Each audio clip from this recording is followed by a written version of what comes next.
Good evening, everyone. You are in the spotlight here on this Thursday, October the 22nd, 2015. In the spotlight 411 here, our second episode here on Google Hangouts, um, and also, of course, on YouTube. And also, eventually, this will be an archive, of course, on Podbean as usual on iTunes. Right now, we have not been able to post anything on Podbean, but be patient with us. As I said on Tuesday's show, when we debuted with this new kind of setup here, um, give me a little bit of time because we are currently transitioning all of our old shows, old podcasts from TalkShoe, Blog Talk Radio, all of them to Podbean, so it could be one kind of storage space for everything that we have. So I'm in the process of continuing to transition those episodes over. So I don't want to start putting up new episodes. Like, I don't want anything out of order is what I'm trying to say. So bear with us, give us some patience. And I promise you, we will get all that situated. And probably by next week, when we have our shows next week, we'll be able to post, we'll be posting these episodes and of course audio format over on Podbean and also on iTunes as well. Right now, though, we can't do that because, again, I can't publish on iTunes if we don't publish on Podbean first. Okay, so it has to be Podbean then iTunes. So if we're not putting them up on Podbean, we can't put them up on iTunes. So you got to bear with us on both. But right now, for those that do happen to miss an episode of our show, of our podcast, you can check, of course, us out on our YouTube channel. We now have that YouTube channel now.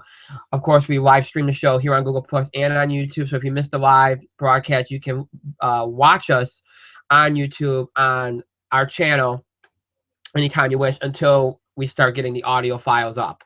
So give us a little bit of time with that. For those of you that like just plain old audio files, we'll be getting them up on Podbean and on iTunes soon enough.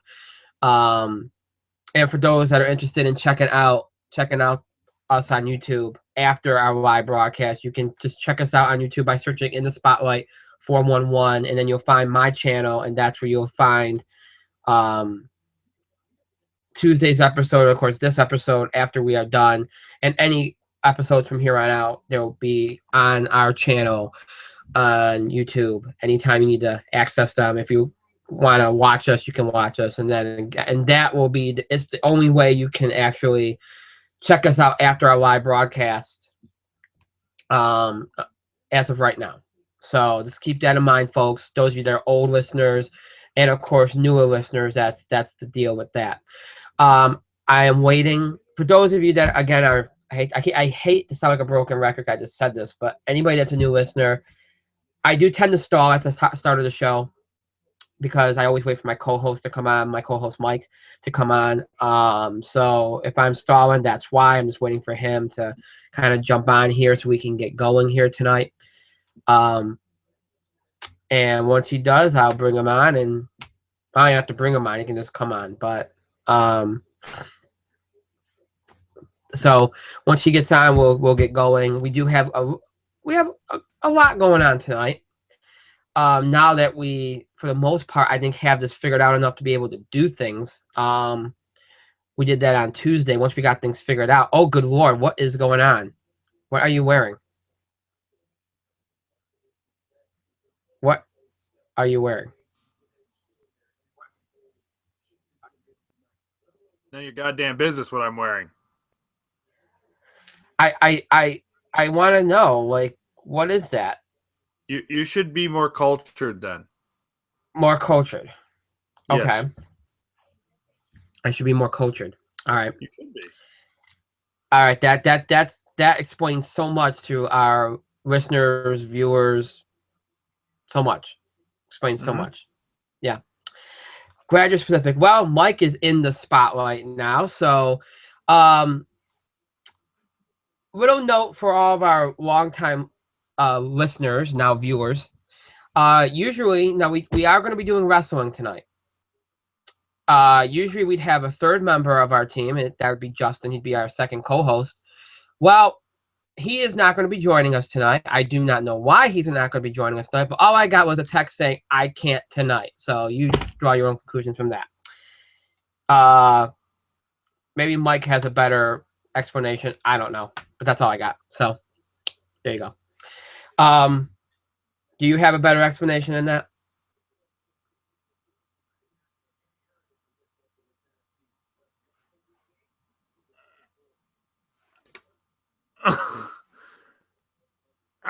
No. No. Why would you think I have a better explanation than that? I don't. Sometimes you get more out of him than I do. I don't know. Maybe you guys were texting at some point and he told you more than me. I don't know. No. Oh, well, okay. I love how there was like 10 seconds of nothing from you after I asked you that, and then you're like, no. I made a face. We're in Google Hangouts now. You can see the face. I have to get used to this whole visual thing. Like, I'm not used to like having to read faces. It's kind of weird. I don't have much choice. Your giant mug is just there. It is disturbingly there. Hey, people said I look good. They didn't expect me to look this way, so that's kind of interesting to me. So I don't know. Look what way? I guess people expected me to be grotesque or something. I'm not really sure. I don't know. All the feedback we got, a lot of the feedback was, boy, I never thought you'd look that way. I'm like, wait, what did you think I look like? Like some grotesque monster or something? Like, what? I didn't understand what. I really never got a definitive answer on what people were expecting. I think they thought you'd be more metrosexual than you actually are. Wow. Yeah, maybe. I don't know. They were surprised by your grand variety of Aeropostale shirts. I do have quite a few of those Aeropostale shirts. You are absolutely right about that. And you wear the same like 3 over and over. Okay, that is categorically not true. Not that is not true. I do tend to wear a certain rotation when I'm like around the house, but it's not like I don't wash them. That's your justification. It's not like I don't wash them. Oh, well, yeah. I was wearing something completely different 2 hours ago, so okay, whatever. Oh no. You were wearing something totally. I was wearing like dress clothes because I had to do a job thing. So yeah, but you had to do a job thing. An interview, stuff. When you look for jobs, you go interview, that kind of thing. That's what I was doing. Oh no, I know what an interview is. I had to do one to get a job, or a few. Well, yeah, certainly, but all right. So I spoke about feedback regarding Tuesday. Now look, we had major issues on Tuesday. We had to work out some kinks. We're still working out some kinks, but generally speaking, the feedback that we got was pretty good. So I'm pretty pleased with that. There was some audio, obviously. Sometimes we both came off sounding like robots. That's I've been told that that's going to happen from time to time until we kind of figure out like what works and what doesn't. It might even be your internet. It might be an internet thing too. I don't know. Sometimes things lag.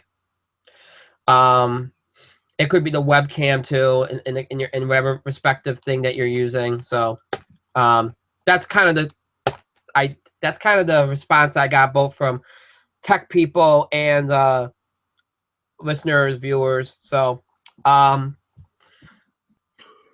is what it is. But generally, it was a lot more positive Tuesday than negative, so I'll take that.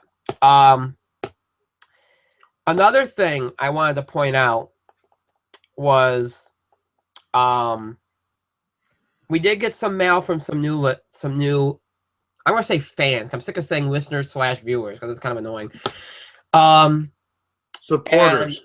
A lot of you wondered. Of course, I kind of addressed this in the opening. A lot of you wondered where you could find some of the older episodes. And I mentioned this before. You can go over to TalkShoe right now and just search for us under In the Spotlight with Brian Gardner. That's the old name, and you'll find us on there. You can search that same name on Blog Talk Radio, and also on Libsyn, and you'll find us. We have episodes on all three. Again, I'm in the process of bringing them all over the Podbean, so eventually they'll all be in one space, and you can kind of check out old episodes, new episodes, all that kind of stuff on there. You know, you really, I know there was this feeling from a new perspective that people didn't get really a good sense of what we do on Tuesday until the end, like maybe more than halfway through the show, because we couldn't figure things out till about 8:35. So it was kind of hard, but maybe you'll get a little bit more of a better sense tonight. We're going to do a couple things that we usually do. We got some entertainment stuff, which we're not going to spend an overabundance of time on because we can't. And and for the most part, we're going to be doing wrestling tonight. So put that phone down. And by that, I mean, we're going to be previewing WWE's Hell in a Cell pay-per-view. And what we usually do with that, for nobody that's checked us out before, we look at all the matches on the card, we make predictions, discuss them, all that kind of stuff. And anytime we do have left, we address questions and comments from the listeners, and they could be, as long as it has to do with wrestling, it could be about anything. It doesn't have to be just WWE related. It could be that little company known as TNA.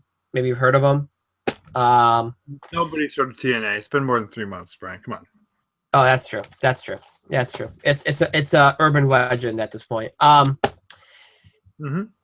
Yeah. So ROH, New Japan, any of those, NXT, whatever you want to, which is tied to WWE. You could do anything.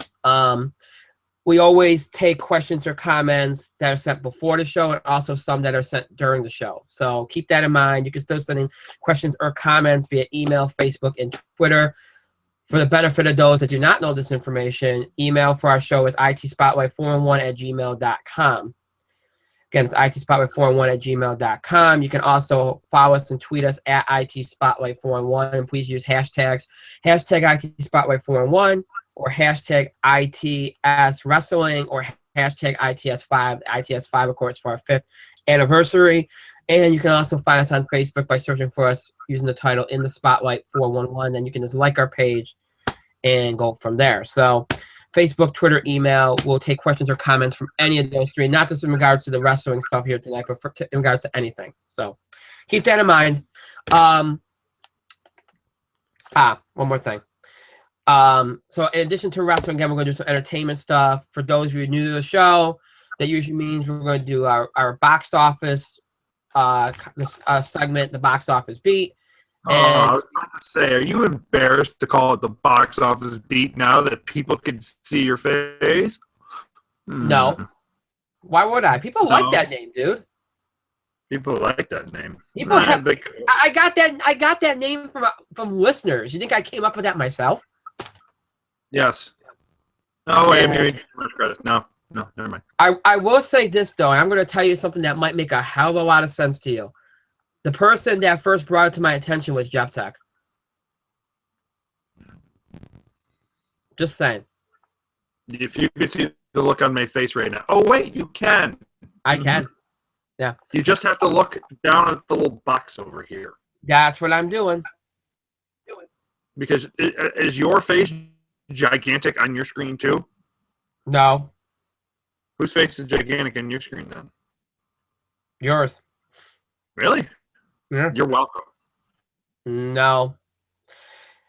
Anyway, and we're going to do a little bit of entertainment discussion tonight. Very brief, because it's only a couple little things I want to bring to people's attention. Well, not bring to people's attention, but stuff that you all kind of emailed me a ton about over the last couple of days. We'll make sure we do some stuff with that. So we're going to start with the entertainment stuff first, because we can work through that quickly. Because the wrestling stuff we want to be able to spend time on. So we're going to do that. So without further ado here, let's get right down to it. And what we usually do with this segment, for the benefit of those that, again, have never checked us out before, we usually look back at last weekend, what did well, what didn't, and then kind of look ahead to this week. We used to do numbers and predictions. We no longer do that anymore. basically last weekend came down to this. You had 3 new movies, 3 new major releases, and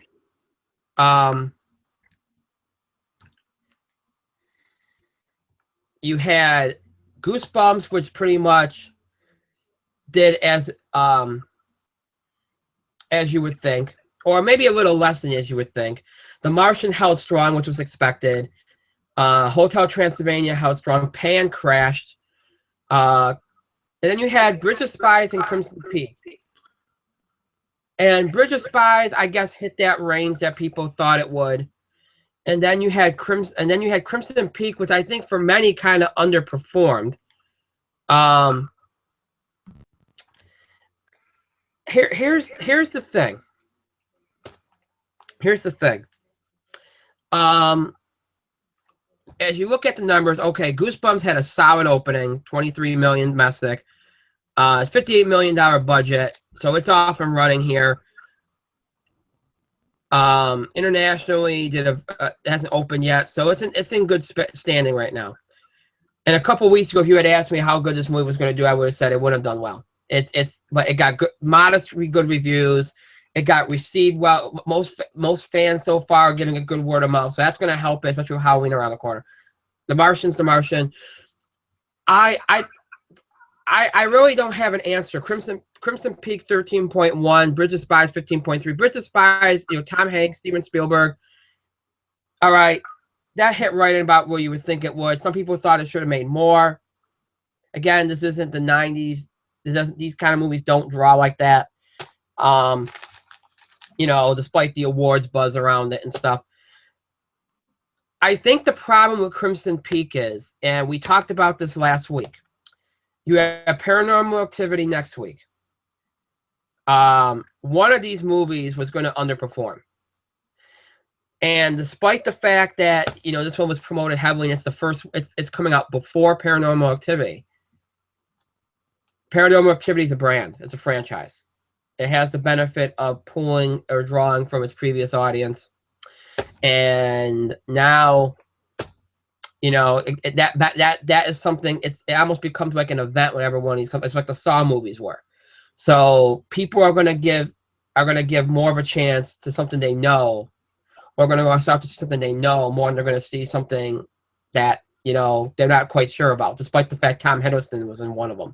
So, or in Crimson Peak, I should say. So, in the end, the franchise probably is going to be what wins out. Now, if this weekend Paranormal Activity does not do particularly well, then I don't know. Maybe people just don't want to see a horror movie, or maybe more people are off doing other things this year. I don't know. But you've seen quite a few seasonal movies this year. Hotel Transylvania, Goosebumps now, and they both have done well. So I don't know if you can really use that excuse, but. And look, people can say, well, maybe you're oversaturating the market with Halloween movies. You can't say that when you got one PG movie, one PG-13 movie, and then now 2 horror movies. They're not going after the same audience. 2 are going after families, 2 are going after horror movie enthusiasts, or fans just want to see a scary movie. So I don't think there's any oversaturation at all. I think it's quite simple.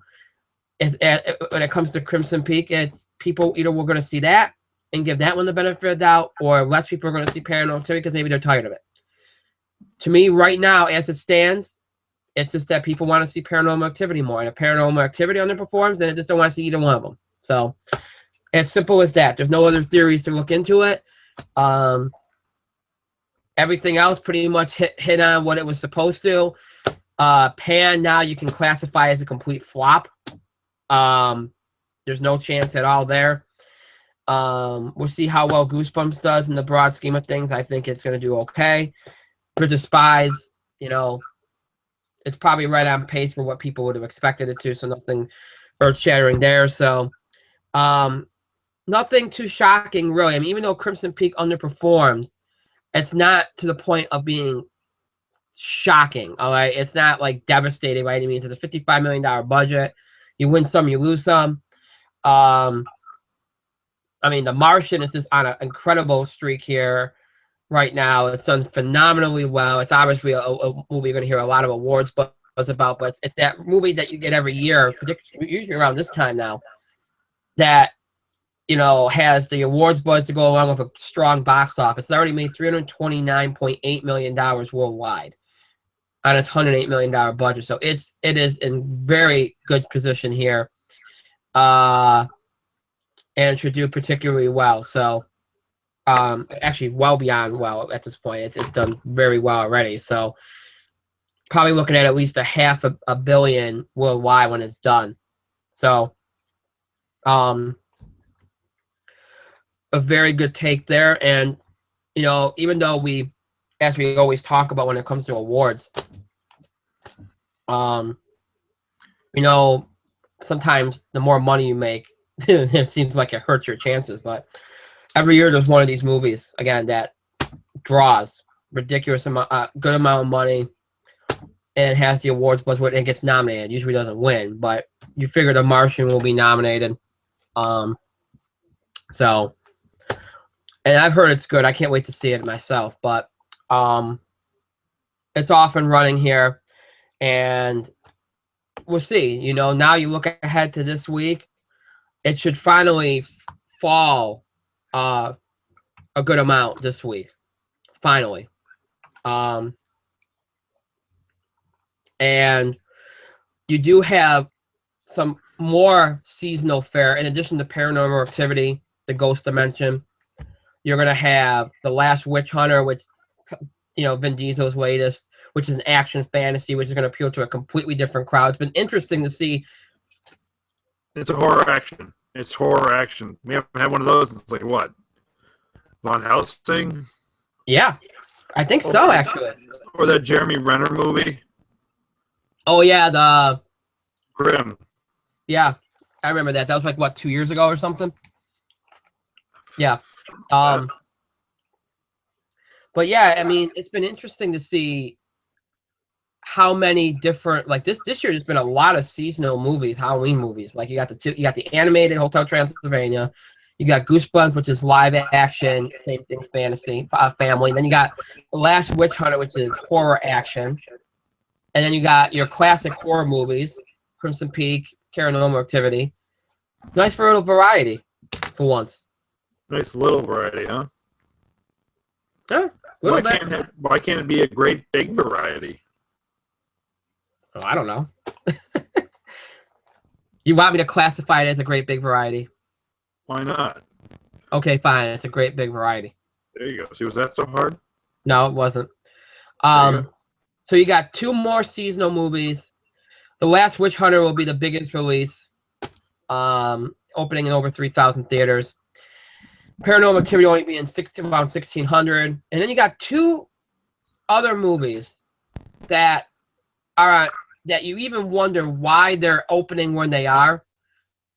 You got Rock the Casbah, a dramedy that's opening in over 2,000 theaters. It's starring Bill Murray,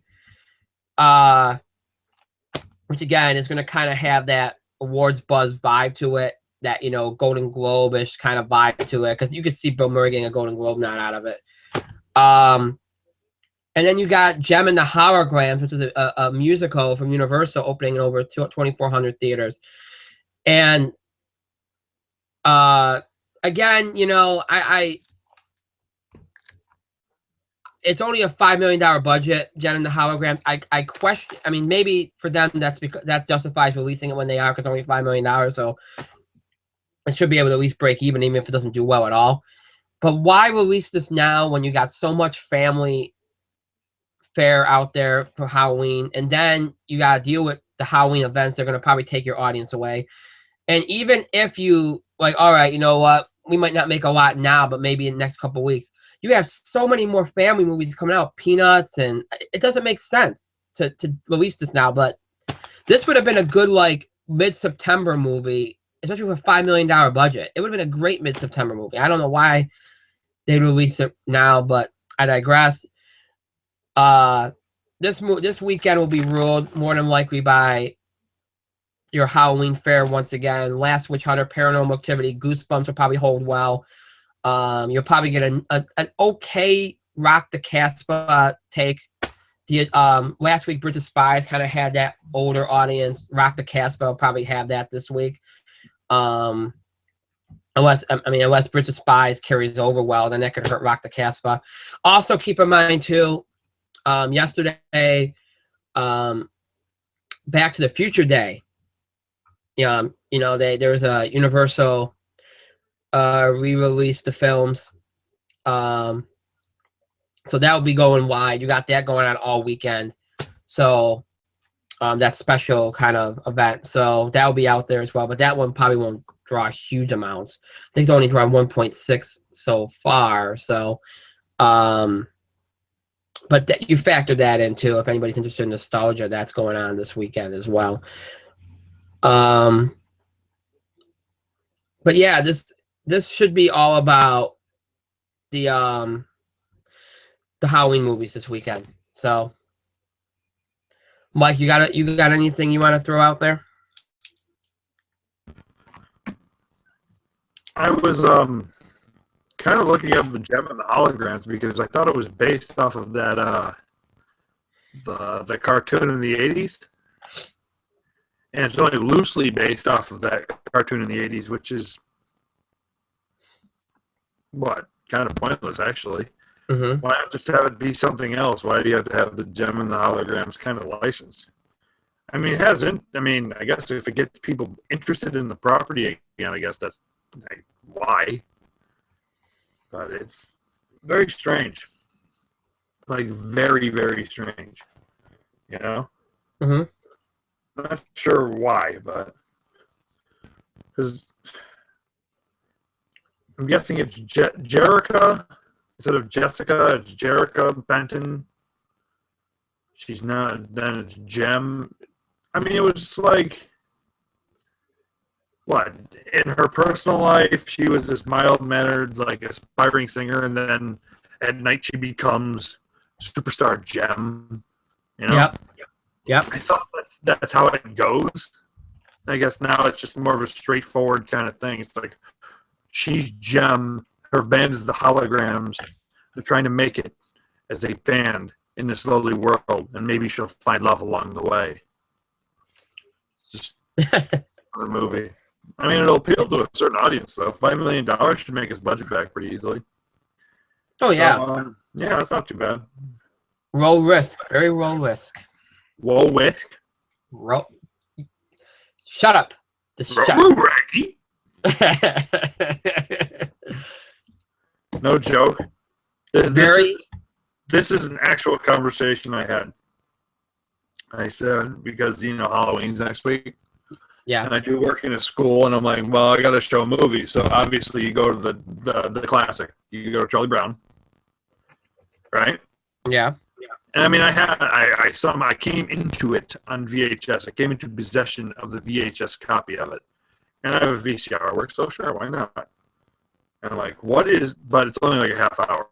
What other good Halloween movie should I come up with? And it's funny because I'm like, oh, Scooby-Doo. Whoa, Raggy.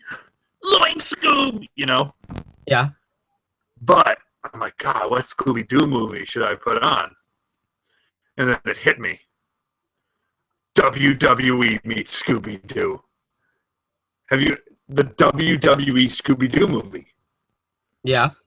John Cena stopping a giant boulder with his bare John Cena hands. He made the giant boulder do the JOB to him. It was... I think that's going to be the movie I show because, I've seen it before and it's terrible. It's about as bad as you'd expect.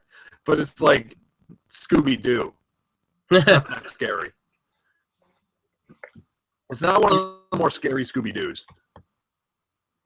So, maybe I'll do that because it's ridiculous, first and foremost. It sounds like it's better than Raw. I don't know about that. Yeah. All right, so, what's really interesting? I can tell you that Scooby-Doo movie needed more Kevin Owens. Yeah, Much like that's everything. a definite. And Yeah, much like everything needs more Kevin Owens. yeah. Fact. What's really interesting is I'm looking at a lot of like I like to look at That was meant to transition into the WWE stuff. yeah, you did, but there's something I want to bring up too. Also, keep in mind too that Steve Jobs is expanding its release this weekend as well, and that's a huge movie for award season. Getting rave reviews. Another thing too is I was just looking. I like to look at. I don't look at just one prognosticator. I like to look at a bunch of critics and stuff. I like to just look at. And I also obviously there's always articles out there tracking how movies are do from an interest level, from an attend. How advanced ticket sales are going. All that kind of stuff. And most people think that Steve Jobs is going to win this weekend. They think that the new releases between the new releases and those that have come out over the last few weeks are going to hold strong, that everything is going to be kind of under 17 18 million this weekend. That's going to be like everything's going to be like a million of each other, from like 16 million to 10 million. You're going to have like 6 movies. I vastly disagree. I know there's a lot of movies out right now, and I know there's a lot of Halloweenish movies out right now. There's going to be more next week. You got a zombie parody-ish satire comedy coming out. So you're going to have another movie to introduce into the whole overabundance of Halloween movies this year. I honestly believe that you'll probably get The Last Witch Hunter up to about 18 million or so. Goosebumps will probably, I could see Goosebumps around 13, 14. So that's an okay prediction. Steve Jobs around 15 makes sense. I guess what I'm saying is I don't think that everything's going to be so close to each other. And I can see Paranormal Activity taking number 1 with like 20 million or more. I don't think the franchise is that drained out yet. I think you're getting there. I don't think we're quite there yet. Pretty close. I expect what? You're pretty close to that franchise being like dead.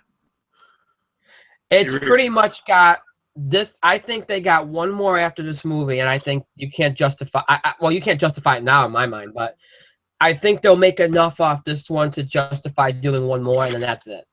I think like the Saw movies, they're going to have to put it out of its misery. Well, here's the thing: Saw, even to its end, still made enough money to justify a sequel. Right. However, in the end, it's just like enough. Right. Enough. It's just it was well marketed. Saw was like it was put out at the right time of year. Well, what really bothers me is that they got away from what was really the crust of the story. There was a through line. The first three movies had a through line, and what Saw or Paranormal Activity? Paranormal Activity, and then they started like going away from that, and then they did like a prequel, and then a sequel prequel. I mean, it's weird what they decided to do, and I don't understand why they did that, because then people are like, well, wait a minute, now it's just like now it's, even though it's always been a cash grab, now you've made it obvious. Like now you're just screwing with people. Like, all right, we're giving you all these characters, or not even acknowledging like the main through line of the first few movies. So who cares? Like even me, I no longer even rushed out to see them anymore, because I'm like, hey, wait a minute, I don't care. At the very least, I would justify going to see it because I want to see where they're taking the through line, the story through line. They got away from it. Why should I care?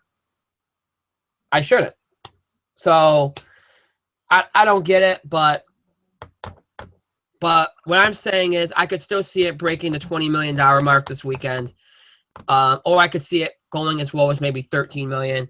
It's not going to be a humongous weekend this weekend. It's going to be, I do agree that it's going to be you're going to have a lot of movies between like 18 and like 8 million. And I think that speaks for itself, the way everything's kind of set itself up. And I think that'll be the case next weekend as well. And because of all the Halloween events, all these big events and everything, and the World Series coming up and all this other stuff, you're not going to see any movies break 30 million in an opening weekend. You're just not going to see it. there's too much other stuff going on. Plus, the holiday movie season starts right after Halloween, and there's always big movies right after that. So people are going to pick and choose now. So basically, whatever's number one is probably going to be anywhere from 18 to 23 million, kind of like last weekend with Goosebumps. And then you'll have numbers 2, 3, and 4 probably right in around 13 to 16 million. And don't ask me who, but it's going to be some combination of Paranormal Activity, Goosebumps, The Last Witch Hunter, Steve Jobs, and The Martian. Some combination of those movies. How they're all finished is depends on how strong of a holdover some of these movies get. You know, or how many people even go to the movies at all this weekend is going to really determine that. So it's going to be one of those weekends that's very hard to call from a rankings and in some ways even a growth standpoint, even though you can kind of make predictions from a growth standpoint, like, oh, Last Witch Hunter, you can figure 15, 16, 17, maybe 18 million. You know, Steve Jobs would be around 15 million or so. Paranormal Activity could be as high as 20, as low as 14, 13. Martian will probably fall in around 11, 12. You know, that kind of, you can figure some of it out, but as far as rankings go, that's almost impossible because it's you know, Paranormal Activity could be number one, Last Witch Hunter could be number one, Steve Jobs could be number one, Goosebumps could repeat. If all of them fall really hard, or even including, and if some of the new releases flop, The Martian could somehow be number one. That one's a long shot, but it could happen. We've seen it. So we'll see what happens. It should definitely be interesting. And then next week, like I said, you have a couple of new releases. Another Halloween movie. And I'm trying to pull this up here, and it's not working so well. Here it is. Thank you. All right. Obviously you'll have Steve Jobs. I think Steve Jobs will expand a little bit again next weekend. And by the way, Back to the Future took number one on yesterday. So don't be surprised if that factors in. I mean, it's not going to factor into the top 5 or 6, but it could make about 3-4 million and be like in the top 10 this weekend. Just keep that in mind. Well, it's not surprising that it did because, you know, it was Back to the Future Day. Yeah. Did they play just 1 and 2, or did they play 1, 2, and 3? I think it was all 3. It was all 3? I think so. That's not too bad. That trilogy was actually pretty good all the way through. Mm-hmm. So, I mean, it could have been worse. By the way, Steve Jobs will be in 2,493 theaters, so you can see why people think it's going to do well. I really haven't thrown Rock the Casper out there a total any kind of estimation. I would say maybe like 10 million, 10 million, somewhere around there. Won't make as much as Bridge of Spies last week. Next week you have Our Brand is Crisis. That's a dramedy from Warner Brothers with Sandra Bullock, and Billy Bob Thornton. And it's R-rated too, so that'll limit it a little bit. You also have A Scout's Guide to the Zombie Apocalypse, a horror comedy. That's the one I'm telling you about. Another Halloween-esque movie. Not any major actors in it, but R-rated. So kind of, again, another Halloween movie, but going after a completely different audience. And then you got another comedy from the Weinstein Company called Burnt. And Burnt stars Bradley Cooper and Sienna Miller, along with Emma Thompson and Daniel Brown. Directed by John Wells, and that's R-rated. So 3 R-rated movies next weekend, and none of them will probably make a huge amount. So that's why I said that I expect next weekend to be very much like this weekend, in that you probably won't have anything over 20 million. This weekend you at least have a chance of getting something over 20 million, but you probably won't have anything next weekend, and it'll all be close in rankings and all within like maybe. This time will probably be a little all between like 18 and $5 million. You know, most of them, and they'll all be closely ranked, and it'll be a hard call as far as rankings go. So we'll see what happens, but that's next weekend, which will be the actual Halloween weekend. Once you get beyond next weekend, all these October movies are just going to start dropping, and then you have two huge movies coming out the first Friday in November to kick off the holiday movie season. And that's the Peanuts movie and Spectre, the latest James Bond movie. So that will really kick things off in a huge way in November. So that will definitely be interesting to talk about and look at. All right. So I said we're going to look at a couple of entertainment news things here. And basically what I wanted, there's two things I wanted to, well, not that I wanted to, but two things that you all wanted us to bring up. And I didn't want to, there was a couple other things I wanted to, but we just don't have the time. I'll save them because they require far more discussion than we can give it tonight. So I just want to touch on two things that you all wanted us to give our feedback on or our reactions to. One of them is something that was being talked about a lot today, and that is the announcement that Marvel will be bringing back Peyton Reed to direct the next Ant-Man movie, Ant-Man and the Wasp. And I was really surprised. First of all, I probably would have brought this up eventually, not this week, but probably next week, because of how much is being discussed. I was really surprised by the amount of negativity concerning that decision. Now, I realize, and obviously a lot of our listeners were, or viewers, fans were too, because a lot of you emailed me and you asked me, you said, a lot of you asked me, those that wanted us to discuss this, you asked me, well, do you think it was the right decision, especially since it seems to be causing a lot of fans to doubt Ant-Man's sequel? And I looked at the reactions when this announcement was made, that there were negotiations, and I said, first of all, I was kind of writing it off to Edgar Wright fans still feeling miffed about the fact that he left the first Ant-Man. Because that's all, whenever you read bad reviews about Ant-Man, it always seemed to be coming from an Edgar Wright fan, which annoyed me to no end, because at that point, look, Edgar Wright quit the project. He was still listed as a producer, etc. Look, let him, hey, that was his decision, all right? Judge the movie on the movie, not on whether Edgar Wright might have been able to do it better. That's just being fair. If you didn't like the movie, fine, but don't blame it on the fact that Edgar Wright left. Blame it on the fact that you just enjoy the movie. If you go into it already saying I'm not going to like it because Edgar Wright left, then you're not being fair. We talked about this at the time.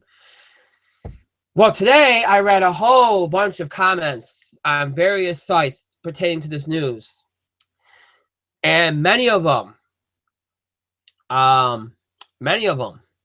were, in my opinion, ridiculous. They range from, well, you know what? I don't know about this decision. I think Marvel should have brought in somebody stronger. In the past, Marvel hasn't really liked to bring back directors to do sequels. You know, they changed directors after Thor 1. They changed directors after Captain America 1. You know, they did it with Whedon because, the first one did so well, but now look at Josh Whedon's gone. Look, Josh Whedon left on his own. Okay? They changed directors on Thor. They changed directors on Captain America 1. I honestly think they always planned to do that to begin with. So, look, they base their decisions on who's going to direct, on whether they will do what they think has to be done from a creative story standpoint. If they can't bring the content to screens the way they want, the way Marvel wants them to, then they're not going to hire them. That's the honest to God truth. They're not going to hire anybody that's going to butt heads with them creatively. At this point, they've had that happen. They don't want to deal with it, and that's the bottom line. Sometimes they bring somebody on, and then halfway through the production, they butt heads. But that's very they're kind of learning now. It's better to just not bring them on. Now, really now, some are taking the position, and this is the biggest thing that infuriated me today, that the reason why now we're taking the position that the reason why Ant-Man worked was because that Peyton Reed and everybody involved used enough of what Edgar Wright had done to make the movie work. Now it's Peyton Reed had nothing to do with it. He basically used the majority of what Edgar Wright left, supposedly, and very little of it was actually Peyton Reed influenced. Now, I'm pretty sure that the same people peddling this are the same people that refuse to like Ant-Man because Edgar Wright left. That movie's nearly made $500 million worldwide. It had A+ cinema score. It's done incredibly well. Anybody that I know personally, whether they're on the online or in person that has seen it, has loved the movie. If you read enough of the interviews, you know that Peyton Reed, Paul Rudd, a number of people were very influential in keeping that movie together and bringing different things to it. Some things that Edgar did were brought to it. Some of the same feel of it was brought to it, yes. But Edgar did not have huge amounts of influence on that movie. If he did, he wouldn't have left. Think about that for a second. So wait a minute. Edgar left the project, but then a new director comes on board and basically keeps the majority of what he had and just runs with it.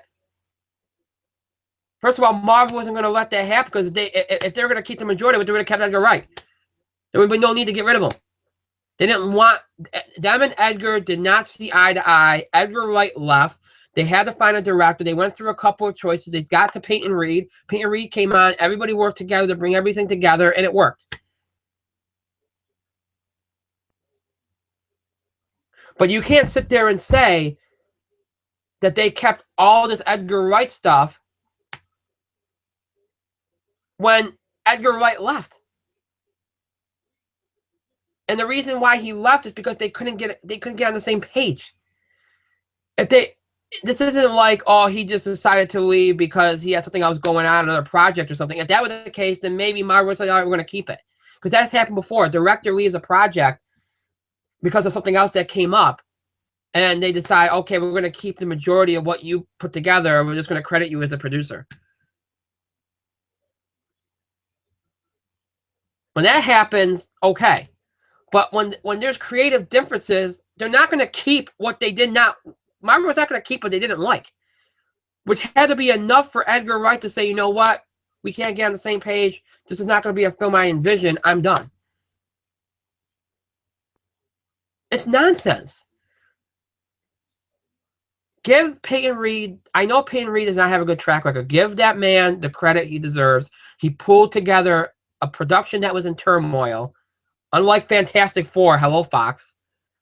Pulled it together. Made a good movie, made a good profit. He's being brought back for a reason. It's because Marvel likes him. They can work together. They're all on the same page. They know what they want to do. Simple as that. Mike?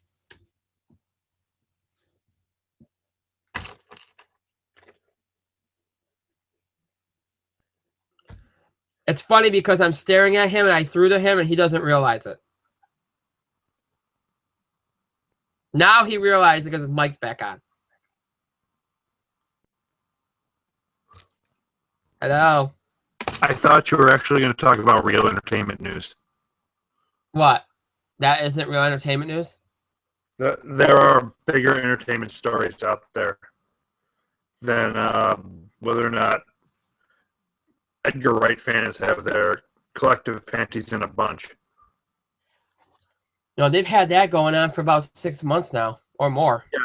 Yeah, and their opinions were proved invalid once Ant-Man made $500 million, so they need to shut their mouths.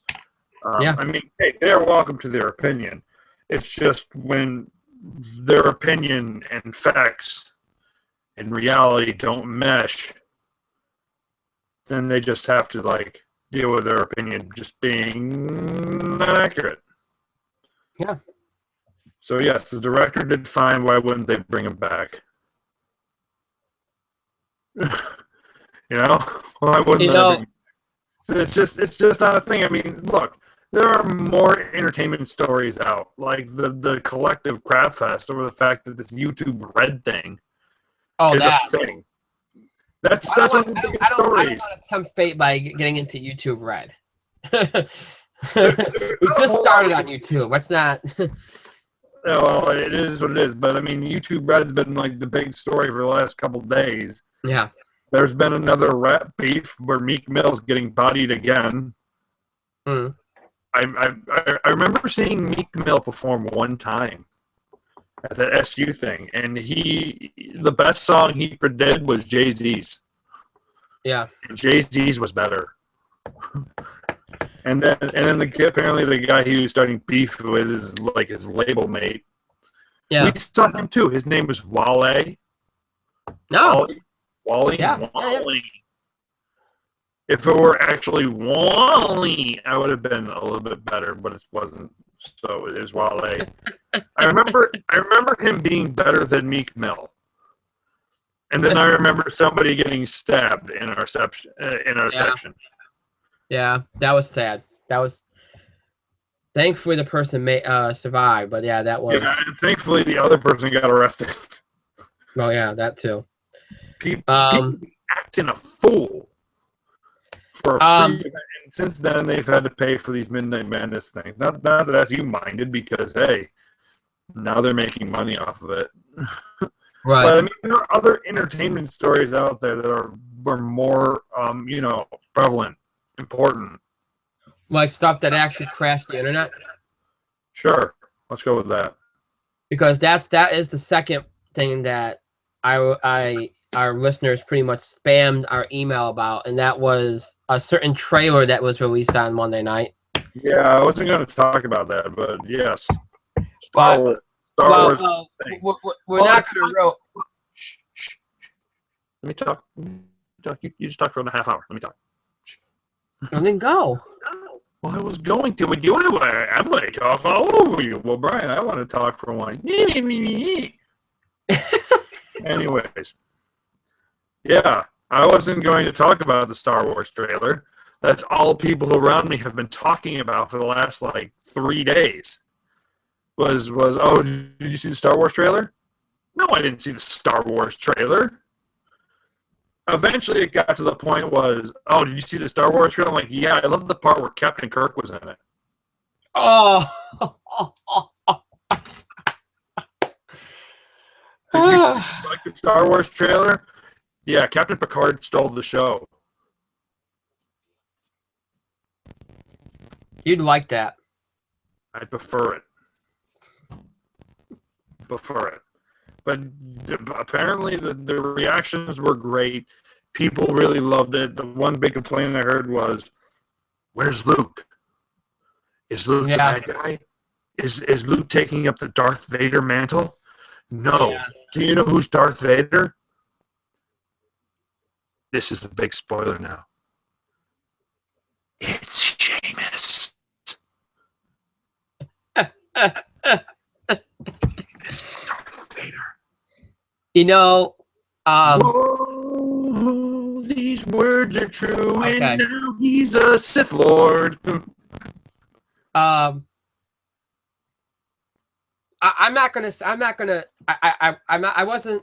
People want the reaction to the trailer from me. I'm just gonna say I love it. All right. But here's the thing reason why I want to bring it up. And some of you wanted me to bring it up for this reason. I prefer bringing it up for this reason. I know it's infuriated a lot of people. I know it's frustrated a lot of people how Disney, Lucasfilm, J.J. Abrams, etc. have marketed this movie.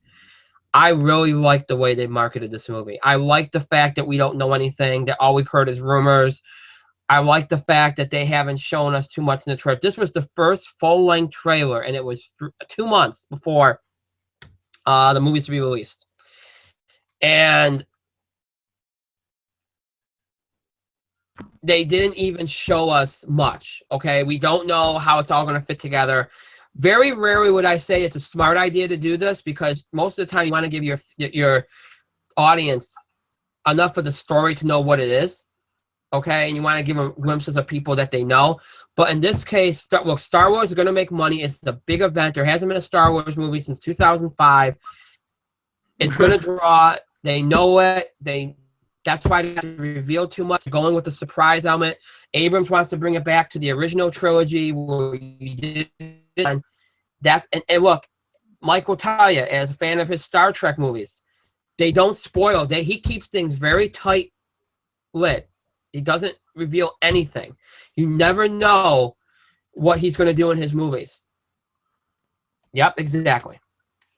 That's how he operates, and that's what works. And I saw a lot of people going crazy about, oh, Luke's nowhere in the trailer, except for maybe that one R2 moment where he's got that robot, the hand on R2. Leia's only in there like briefly. The only one you really see as far as the original is Han and Chewie a lot in the trailer. Yes. I don't mind it. I think it's smart. I think it was the right way to go. I think you got people guessing. I think it's the right thing to do. I wouldn't always do that. Not every movie can do that, but this one can. And look, ticket-wise, here's the other part of it. Ticket-wise, it's just exploding right now. They got, I think their IMAX number as of the first day was like 6.5 million already in IMAX advanced ticket sales. Theaters are already adding showings, and it's after only 3 days of ticket sales. I mean, it's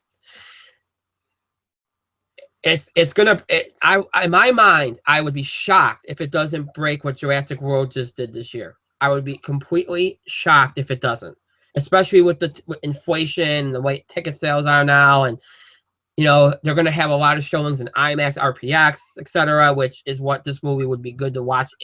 This would be a good movie to watch in IMAX or RPX. So, yeah, they're definitely. And the anticipation, not knowing really much of what's going to happen, seeing the original characters back for the first time since 1983, all of that combined is going to bring a huge number. The question is, and we'll talk more about this as we get closer to it, the question is going to be, can it break that opening weekend record that Jurassic World just broke, the Avengers record that it just broke this year? It's very hard to do that in December. Summertime, yes. December, when kids are still in school, coming out a week before Christmas, Christmas shopping, all this other stuff. In my co-host's case, it's a couple of days before his birthday. Actually, a day before his birthday, mind you. Yeah, it was the day before. Why wouldn't kids go see it? Well, kids are going to go see it, but... Well, Brian, Christmas break literally starts that week. For most of America, they're going to have until like January off.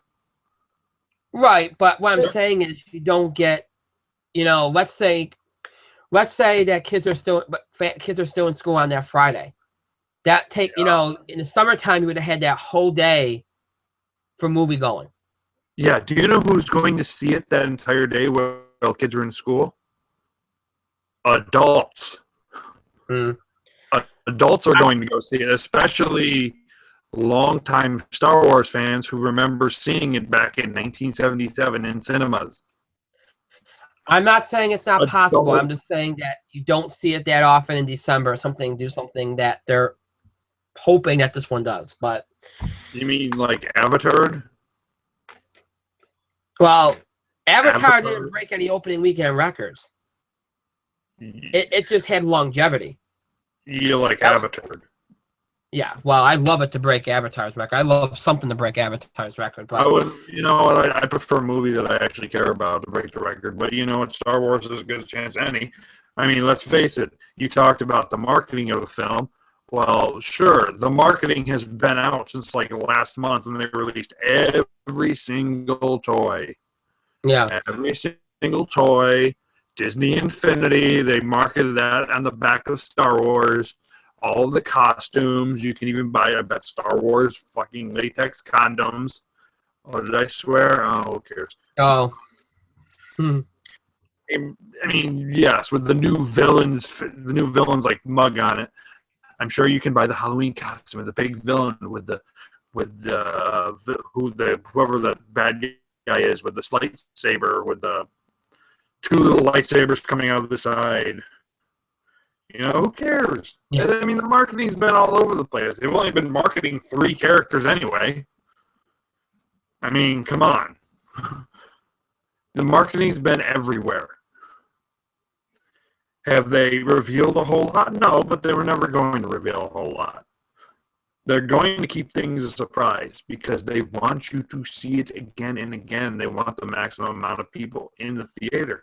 And the marketing so far is a success. Mm-hmm. You can't say that it's not.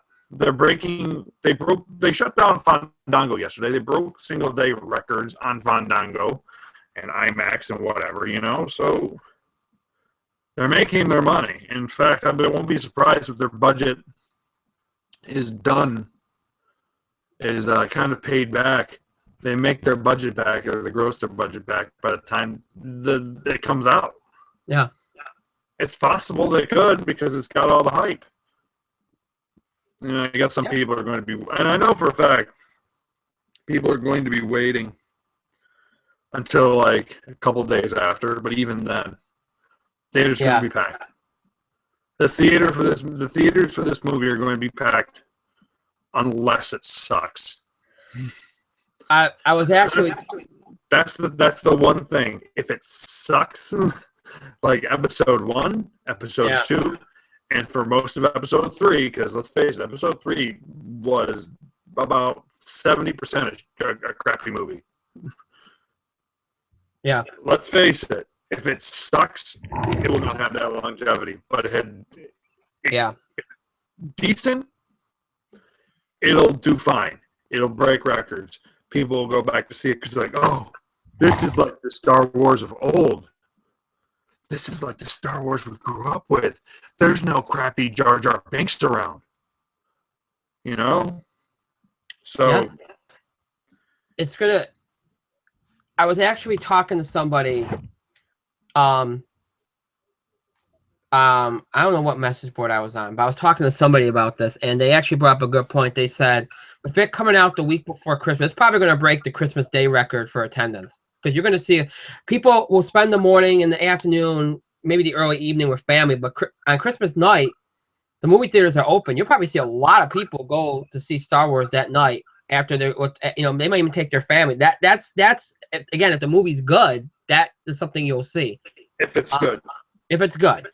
If it's not good, then you can forget about it. It's going to make about $350, and it's it.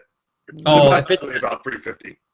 If it's not good, then I feel bad for J.J. Abrams, because he already directs Star Trek movies, and the Star Wars fans were like, "Oh, he did it on purpose." Well, the difference is the Star Trek movies we know are good.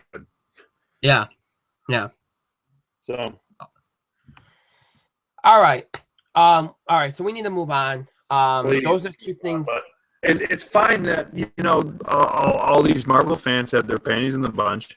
About Peyton Reed coming back. Oh, he succeeded with the movie. He made Ant-Man watchable. Let's complain about him on the internet. Yeah. I'm surprised there isn't a groundswell of Tumblr haters for Peyton Reed, and I say that knowing full well that I'm on Tumblr. Yeah. But I'm on Tumblr for different reasons. Yeah. As I've explained to you in the past, I go on Tumblr to look at cool things of people and things that I haven't seen before, and I do find it. And one of those things I search for pretty big, pretty like daily, is like Becky Lynch and Kevin Owens. One of which is on the pay-per-view.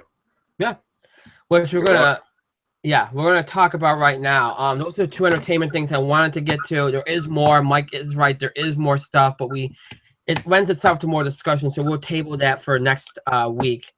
Next time we have our entertainment show, which will be next Thursday. Again, for new listeners, Tuesday we do sports and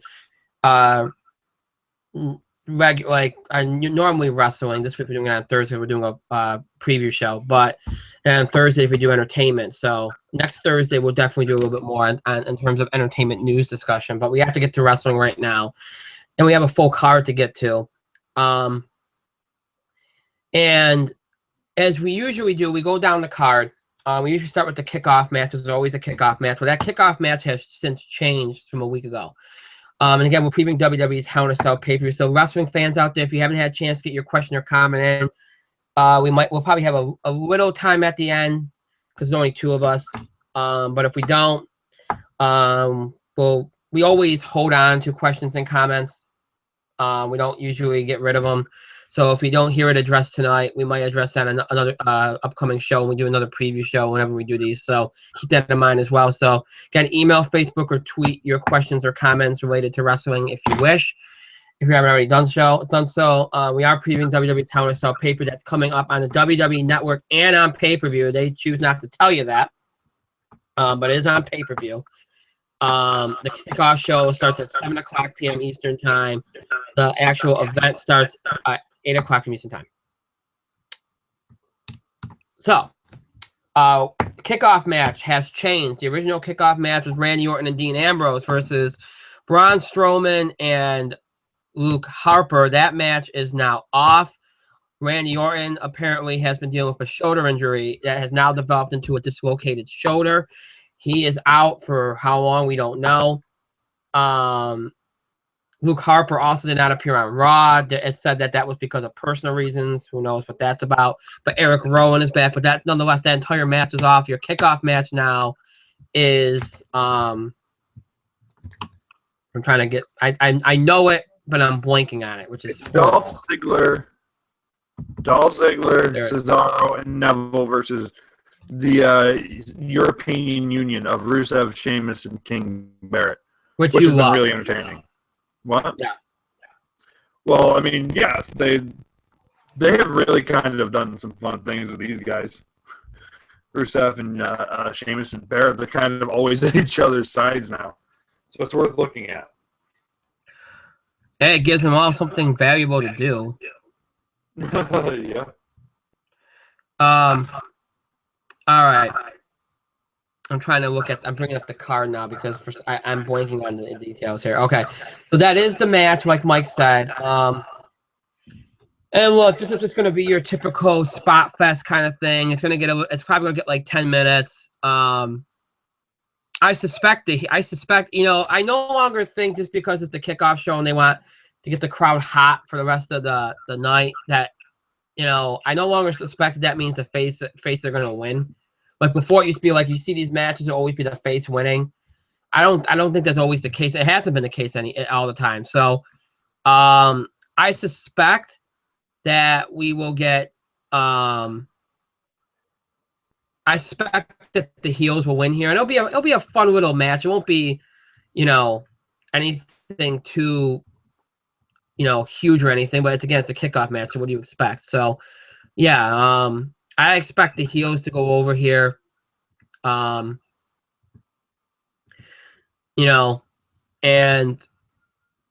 I would say that it'll probably be Neville getting pinned by like Sheamus or something. But Mike, you got any thoughts? You know what? I kind of agree with you. I think Sheamus is probably going to go over here for his team because they're going to keep him strong for something. I think they said, all right, this guy's already done enough jobs. Thanks. Bless you. Thanks. He's already done enough jobs. We got to make him strong for something. So I think Sheamus is going to win here. He's going to get the win for his team, maybe after a bullhammer, maybe after that jumping sidekick. Neville's probably going to eat the pin here. Just is what it is. So I think it's going to be Team European Union over Team Brit Swiss America, or Brit Swiss Ohio, because it's also from Ohio. By the way, one of our listeners just sent me an email saying, How could you possibly think Neville will be pinned by Sheamus? If anything, it'll be Cesaro being pinned by Sheamus. Hello, #Doghouse. Well, he's not wrong about that. He's probably Sheamus is probably getting the pin, but he's probably right. It's probably going to be Cesaro over Neville. Who knows? The only one I can say with 100% certainty is probably not getting pinned is Ziggler. I feel like it might not be Cesaro. I think it might be Neville because, you know what? You're right. It could be Cesaro because they're kind of going to involve the Stardust and the Ascension. Yeah. I think with Cesaro, they've been teasing that, so it could be Cesaro. Yeah. It'll be somebody though. Poor Cesaro dropping all the way down to a few weeks. Well, no disrespect to Stardust, but I do like the fact that they're actually doing something with Stardust and the Ascension, though. That's pretty cool. But it was a matter of time. At least they're committed to it. It's the direction. I feel really bad for Cesaro, but I mean, look, there's people that think he's made made it worse for himself. So who knows? All right. Next up on the card, is the tag team championship match. Between the Dudley Boys and the champion, the New Day. Mike, you want to start? Really quickly. I think the Dudleys are probably going to win here. And the New Day is just going to chase through the fall because, let's face it, there's not really going to be any other heel teams coming up. So I think the New Day is going to chase through the fall. They're probably going to win here, the Dudleys. You know what? The only other team I could think of challenging if they really want to hold off on Sheamus, they were talking about maybe doing Sheamus and Barrett. Yeah. So unless they hold off on Sheamus cashing in, they might run Sheamus and Barrett through the fall. Yeah. Taking on the Dudleys, which could happen. But I think they're going to – they didn't do it at Madison Square Garden. So I think they're going to do it here. So I think what? Go ahead. I think the Dudleys are probably going to win. And I think the New Day is going to chase through the fall. And by Royal Rumble, the New Day will have them back and carry them into Mania probably for the Usos. Unless you get a scenario where Sheamus and Barrett start chasing. So. Yeah. You know, if you asked me about maybe a month ago, I would have said the same thing. I disagree though. I think something's changed over the last couple of weeks. You know, they had New Day and Run of the Raw standing tall. They're just pushing them so hard right now. And this isn't a tables match, right? I don't think so. I don't think it is. I don't think so. Yeah, I think they made the table such a big part of this feud, the fact they're not doing it tells me New Day's retaining. I think the minute they introduce the tables matches, the minute that they lose them. I honestly believe now that I could see them holding it until TLC. Because I got a feeling that these guys might be, if there's a Survivor Series, like 5-on-5, I think this feud's going to be involved in that, and they won't have a tag match at Survivor Series. And then that way they can extend this feud into TLC, and I think that will be when they lose them. I disagree because I think the Uso who's injured, I think it's Jey Uso is coming back. Yeah. And they really want to get those tag titles back on the Usos, and they probably want it on a hot tag team. They're going to have to give it to the Dudleys because the Dudleys, you bring them back, they're still pretty hot. You're going to have to get to the Dudleys at some point. I figure it's going to be now. Then you have the fall to kind of keep the titles on it, like put the titles back on the New Day while making the Dudleys have like a substantial reign. Yeah. And then you kind of transition it to New Day versus the Usos, or New Day versus I don't know, whoever the big face tag team at the time. Maybe Enzo and Colin Cassidy. I heard they might be coming up eventually. And you want a team that's going to be over and selling merch, and not the Usos. In fact, I think Enzo and Colin Cassidy are probably going to be bigger than the Usos. So Maybe it's them. I would prefer it to be them. That's for sure. Yeah. Just the odds right now are in favor of New Day, but that could obviously change right before the show. So that's not, and it's not that they're not like good odds either. They're kind of, it's kind of like almost like could go either way. So keep that in mind. By the way, I'm trying to introduce questions and comments throughout so we can kind of save time. We did get this from one listener in New York. His name is Terry. He mentioned, what about the possibility of an Undertaker Kane reunion and them having a match for the tag titles at Survivor Series? Could happen. Especially since they've been working together. So could happen, but that would imply that Undertaker would have to be on the show for an extended period of time. He's probably not going to do that. But it could happen. I'm not saying no. Or I mean, but WWE also likes though super teams feuding. Yeah, they love super teams going after the titles, and by super team I don't mean like an established tag team. They like two big singles wrestlers. So, no, excuse me, like Kane and Daniel Bryan. Yeah, they were a super team who became a tag team. So if Kane and the Undertaker are kind of teaming up for the tag titles, I would expect to see Sheamus and Wade Barrett either feuding with them, right, or maybe having the titles, or maybe feuding with them for the titles after. Right. Because that's something they like doing a whole lot. Yeah. Yeah, very true. So. Okay. But we'll see what happens. I mean, it should be a good match. New Day makes everything entertaining, so I think it'll be fun. It should be a good match.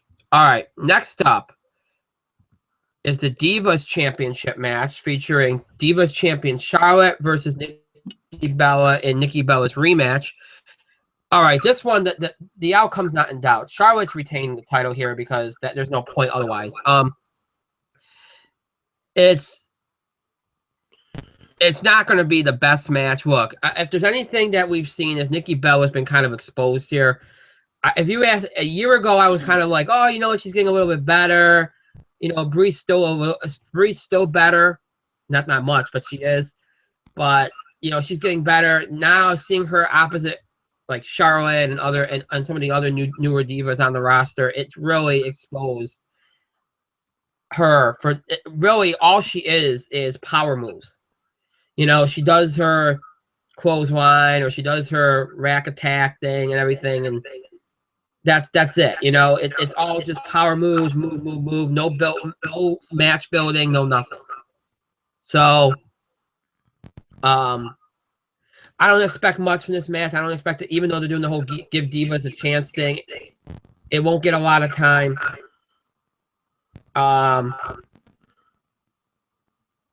And it'll get more time than it probably would have about 6 months ago because they are doing more with the divas. But yeah, this is going to be maybe an 8 to 10 minute match. But Charlotte's retaining here. They're moving on. Probably to Paige or maybe they'll do a triple threat at the next pay-per-view with Paige and Nikki Bella, which is what was supposed to happen here, maybe even in a cell, but I think they just decided that there's just not enough time to do another cell match and to do it, and I don't think they wanted to overexpose it. Plus, I don't think they wanted to have Nikki Bella in the cell. So so I could see the next pay-per-view Survivor Series having a triple threat with Paige and Nikki, but because I don't think they want to involve any more of the newer divas yet, like Sasha or anybody, until they kind of get more of a chance to establish themselves a little bit on the main roster, even though Sasha is pretty much right there. So yeah, Charlotte to win here. Mike? I'm not disagreeing with you one bit because Charlotte, look, she just won the title. They're not going to have her lose it. Why would they have her lose it? Yeah. So And yes, I agree with you. I think Nikki's been overexposed. Like before, they brought up all of the really good divas, or most of the really good divas from NXT. Um, she was good compared to the level of talent they were featuring on the program. Like, let's face it, Paige got a couple of segments here and there, maybe. Natalia was in and out. Compared to some of the level of skill, some of the other divas had at the time, she was fine. Right. It's like, yeah, she's doing great. Now, when you've got, and here's the thing, at that same time, the level of skill of the NXT divas was exponentially better. Like, way better. And it should surprise no one that it was. So, with that being said, she got exposed. Brie got exposed. Well, Brie's less exposed, but Brie was always a better wrestler. It's just Nikki had more of a passion for it. That's what they said. She has gotten better. But it is what it is. Like Charlotte, of all of the NXT divas, I feel like this is probably an unpopular opinion, but I don't care. Charlotte was probably the least developed of the bunch. She's not as good as Becky. She's really not. She's not as good as Bayley, who's not up yet, but she will be. She's definitely not as good as Sasha Banks, but Sasha Banks is probably the out of all of them, it's probably her and Becky who are the best female wrestlers of the bunch, and maybe Paige. Right.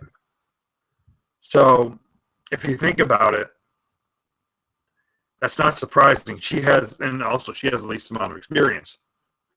She got pushed because her dad is Ric Flair. But she's still over, and she's still great. And she had a really good match with Bayley. She had a really good series of matches with Sasha. And when NXT toured, she was main eventing with Sasha Banks. And you were there. We took you to see them in Albany. Yeah. And that Sasha Charlotte match was phenomenal. It was absolutely phenomenal because they had Bayley in a tag match. Right. So, that being said, excuse me, indigestion. That being said, Charlotte's going to win. She's going to kind of develop a little bit more with a belt. It's not even in any doubt. If they go to a triple threat, you're just keeping Nikki in it for the sake of having Nikki in it. Yeah. And I don't know what's the point of that, Let's get her out of it and let's move on, I would think it's just a way for them to kind of extend it and build Paige up further, and then they'll go exclusively with Paige and Charlotte for a couple months. That'd probably be. I mean, I'm not saying they're going to do it, but I could see them giving Nikki one more match with it. It's possible. It's probable. So, all right. Next up, the Intercontinental Championship match between the champion Kevin Owens and Ryback. Ryback getting his rematch for the championship here. Mike, naturally, you get to start this one. Ooh, because I like Kevin Owens matches. So do I. Yeah. Oh, everybody likes Kevin Owens matches, except for Kevin Dunn. Then again, nobody likes Kevin Dunn. So, anyways, Kevin Owens is going to retain the title. There is no ifs, ands, or buts about it. He's going to do it. It's just a natural fact of life. He's going to retain. Ryback's going to work hard. They kind of implied that Ryback couldn't powerbomb Kevin Owens, and then on Raw, he powerbombed Kevin Owens. That'll be the only time he powerbombs Kevin Owens. Yeah. So, Kevin Owens is going to win. He's probably going to give him the pop-up. It's going to end the match. because at this point Ryback had been pinned clean, so to speak. He had the rake to the ice, and he rolled up. And this was one of my big gripes of that match. And it was the fact that Ryback had his shoulder worked on the entire match. And when it came time for the finish, Ryback totally forgot that his arm and shoulder had been worked on the entire match. It was suddenly doing power move after power move. It didn't even play into the finish. Kevin Owens raked the eyes. And I think the only thing he saw is Owens maybe put extra pressure on that shoulder to kind of like keep him down. But even Ryback didn't sell that. So I mean, it was a good, psychologically good match until Ryback forgot the fact he was supposed to sell his damn arm the entire time. So Right. I'm not happy with that part. I don't know anybody who is. So I'm hoping that this one's better. And I'm hoping this one has a more definitive conclusion. If you know what I mean. Yeah. I think Owens is going to get him with a pop up. I think it's going to end the feud as is. But it's hard to say. Yeah, I think that Owens is clearly gonna win. I've already seen the odds. He is far and away the favorite. That ain't gonna swing. Which I didn't think it would anyway. And they just had him do the whole Mark Henry thing, which is getting a lot of big excitement. Him power bombing Mark Henry. That was pretty awesome. It was amazing. It's pretty cool because Daniel Bryan was supposed to bring back the Intercontinental Championship, like bring it back to Prestige. Like Cena's brought the U.S. title back to Prestige, but obviously injury couldn't do it. Then poor Ryback got the title, and then he got injured. Kevin Owens is kind of doing that a little bit. He's starting to do that. The longer they have him with it and the better feuds that they give him, I think it's going to help it. The Ryback feud hasn't been bad, but I think it's they got to move him on here, and I think they will. This one will be a clean, definitive victory. It won't be an overly long match because you can't with Ryback here, with Ryback and Owens here. It's going to be a big power kind of match. I don't think Owens gets another feud after this until December for TLC. I think Owens and probably Ryback, this feud will kind of continue without the title. I think they'll both be on like different. If there's a Survivor Series, they'll be on different teams, maybe something like that. I don't think there'll be an Intercontinental Championship match at Survivor Series. No. I think they'll have them both on teams and do something with that. The Survivor Series next pay-per-view? Huh? Survivor Series the next one?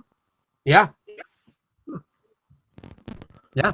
So, I didn't know. I mean, you're already at the end of October. I mean, I knew that. No, that's the next one.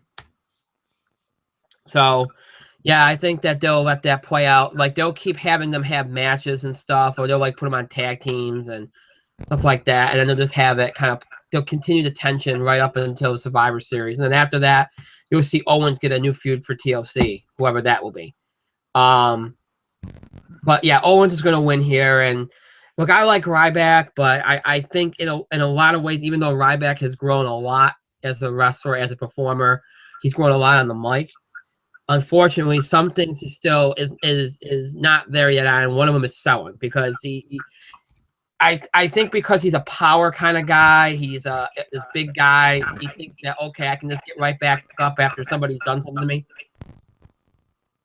and not sell it. I think that's part of it. So it is what it is.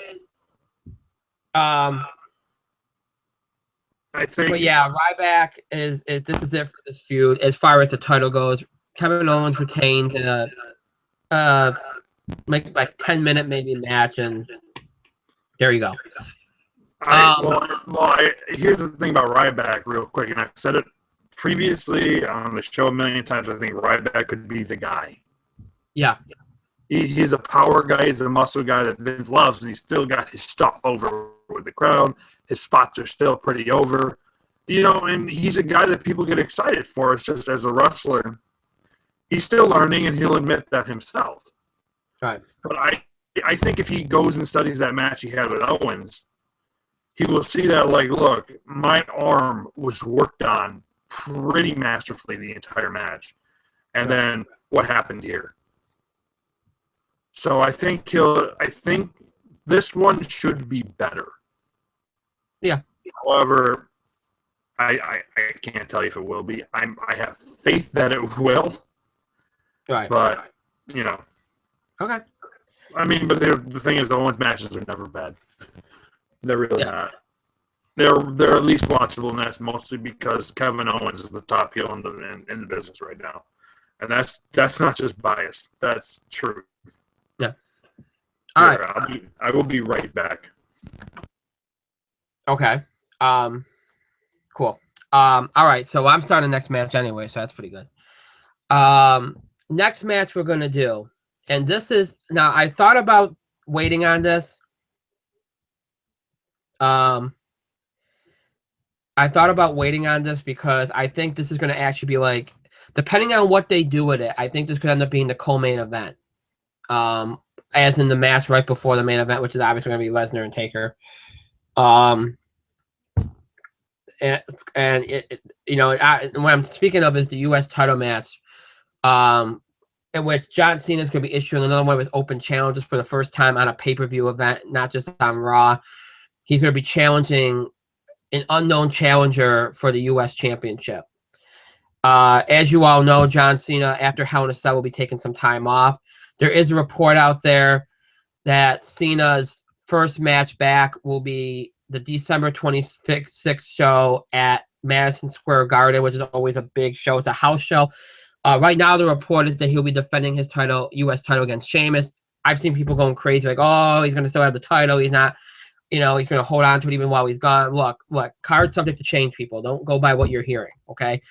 I think the one thing you can maybe say is, at least you know now that that will be his first match back. It'll be at a house show at MSG. It makes sense because they want to sell tickets. And look, they said that he was going to be coming back around January anyway to television, so it makes sense that he'd come back around that time.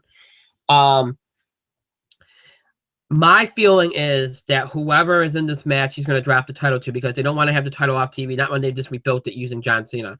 And then it gives them a built-in program for when Cena comes back to kind of get him through a month or so before they start the WrestleMania build. So whoever this person is, okay, is probably going to beat Cena.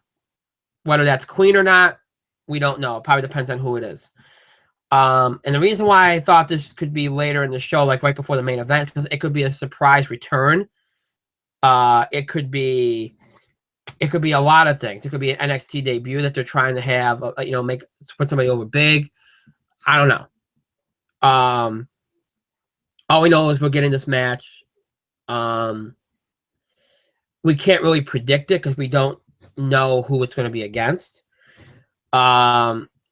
If you asked me a couple weeks ago, I was pretty sure it was going to be Dolph Ziggler, but it looks like Dolph Ziggler, if you've seen the SmackDown spoilers, is going to be feuding with somebody else. An NXT star that just got brought up, which I was telling Mike and Justin, who's not here tonight, off the air, was a foregone conclusion that he was going to be feuding with this guy, and here we go. And I think Dolph didn't really want to, but he's going to have to, it looks like. So with Dolph having something else going on, that takes him out of play. I'm pretty sure it's going to be somebody. I don't think it's going to be somebody like Rusev. I suppose it's possible they could have Kevin Owens out there and do something like that. I don't think they're going to do that. I don't think they want to have one guy carrying both titles. My feeling is it's either going to be a return like a Daniel Bryan,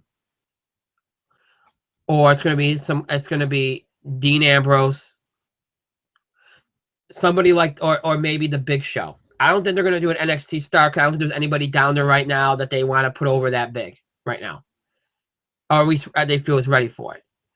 And unless Sami Zayn's ready, then maybe they'll do that. But anyway, whatever it is, it'll probably be a decent match, unless it's the Big Show, because that'll just be your typical Cena Big Show match. And I say Big Show because he's not doing anything, and this might be just their way of having the title go to somebody on Cena, booking wise, is the same level as Cena. So that then Cena can just come back and get it right back off a Big Show and carry it into WrestleMania. Okay. But whatever, unless it's the Big Show, anybody else like Ambrose, if by some chance it ends up being Ziggler or something, or it'll probably be a good match at the very least. So, Mike, do you have any thoughts on this Cena Open Challenge match? I have several thoughts on the Cena Open Challenge match. I'm not gonna. It's not going to be Daniel Bryan. It won't be. He thinks he's ready, but then again, he thought he was ready at WrestleMania, and he needed another surgery. Yeah. So he thinks he's ready. He's not. He's not there yet. He's not even close to being there yet. Hey Brian, no, you're so close to the camera. I can see all of your split ends and your grays. I was writing something down, but okay. I can. It's disturbing. Anyways, NXT, there are guys that he does want to put over. He's that huge. It's just that he doesn't. Triple H. I mean Triple H. He doesn't want to sacrifice another one of his guys at the altar of John Cena. That's just the long and the short. Like, he could probably bring up Baron Corbin right now, who's may or may not be as ready, but he's still pretty solid. And put him over Cena, huge, like Owens was. But the problem is, he'd have to do the JOB to Cena. In a few months.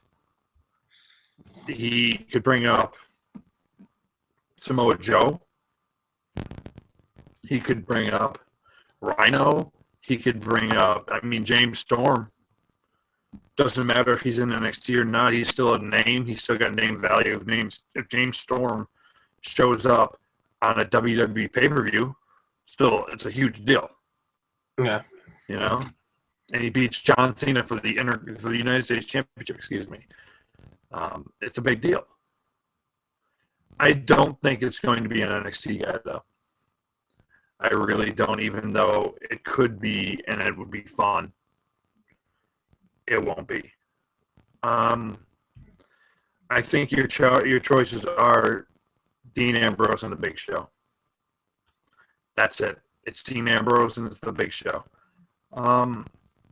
If I had to pick, I say I'm hoping for Ambrose because Ambrose is a big merch guy. Ambrose is a big ratings guy. He's a big name, and he was the guy who he was the first challenger of the Open Challenge. So I feel like, and we talked about this, it makes good storyline sense.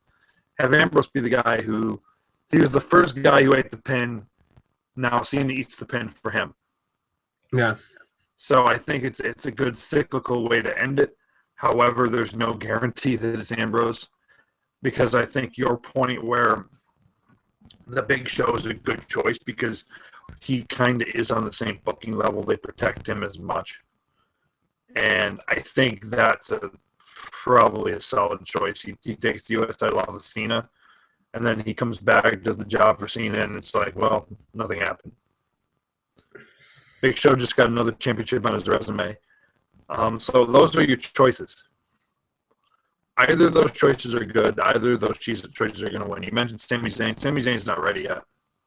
Yeah. He's still walking around in a sling. Yeah. So he's just not there. Sami Zayn won't be there until after January. Did you hear what I had mentioned? Or did you hear about because you were away when I mentioned the report. There's a report. They're actually advertising Cena's return. Madison Square Garden, you said. Yeah, December 26th. And it's supposed to be defending against Sheamus. Now, obviously, cards are to change, but I don't think the date of his return is going to change. I think they expect him back at that show. I think he's going to wrestle the guy who he lost the U.S. title to. It'll probably be a Big Show. Could be. It could be Dean Ambrose. It could be Dean Ambrose. If Ambrose is the champion, he's probably not wrestling him. I think he is wrestling Sheamus. At that point, Sheamus could be the WWE World Heavyweight Champion. So right. My take on it is this: if you're not planning if you're not planning to do anything with whoever beats them, then I just hand it to Big Show. You know, like I don't want to see Ambrose. See, I want to see Ambrose do it, but then Ambrose is going to do it, and then in 2 months, John Cena's just going to beat him. And he's going to have to beat him twice because the guy's going to get a rematch. I don't like that. Like, I don't want to see what happened to Kevin Owens again. Give it to Big Show, and then if their plan is to have Cena versus Reigns at WrestleMania and then have him put Reigns over there, then fine. You know?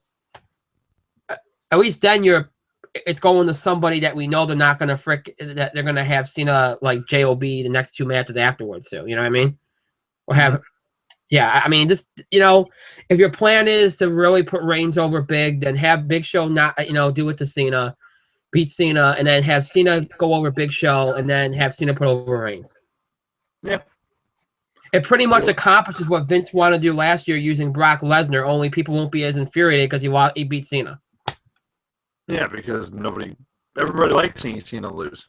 Yeah, so that people would be all into that.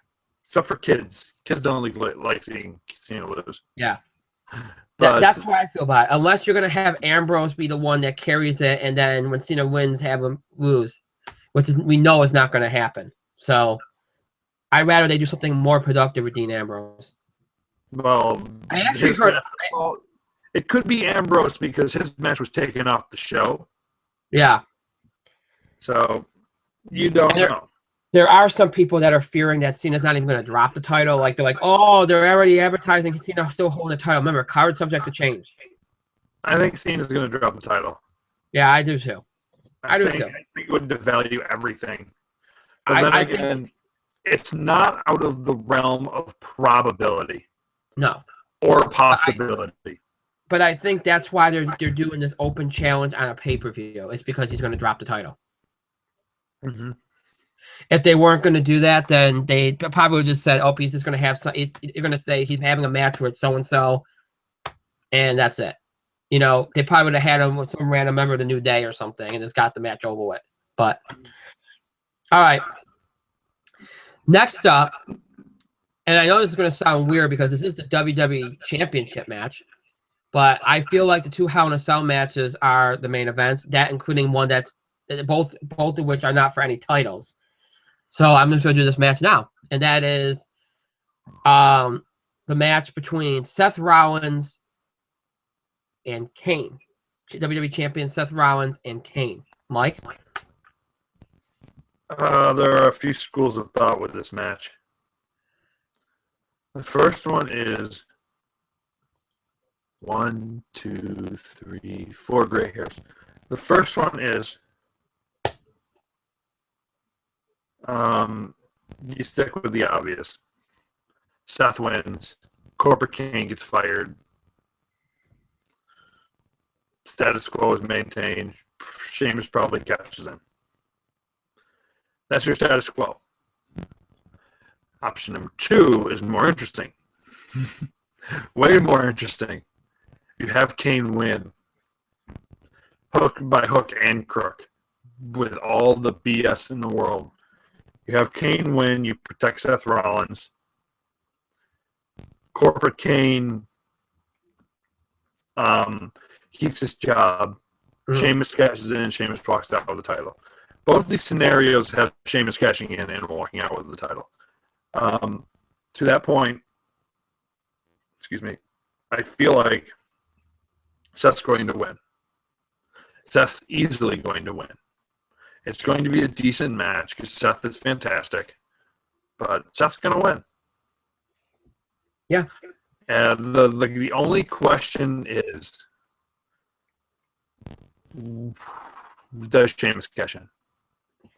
Because Hell in a Cell seems to be the time. Seems to be the place. However, if he doesn't cash in, we already have the groundwork for Seth's next feud. And suddenly it's the old feud. Yeah. Because then you slingshot Dean Ambrose back into the title picture. Right. And it makes sense because, hey, Seth walked out on him, and Dean Ambrose suddenly remembers why he doesn't like Seth Rollins so much. So, I don't know. But I know this doesn't end the night. This cannot end the night. You have 2 Hell in a Cell matches. And I remember one, but I'm blanking on the other one. It doesn't matter. I feel like Seth's going to win here, and you got a 50-50 shot on whether or not Sheamus cashes in or not. I'm going to say something that I think is going to be rather surprising. Not about who's going to win this match. Rollins is winning this match. And I think that this has been the plan.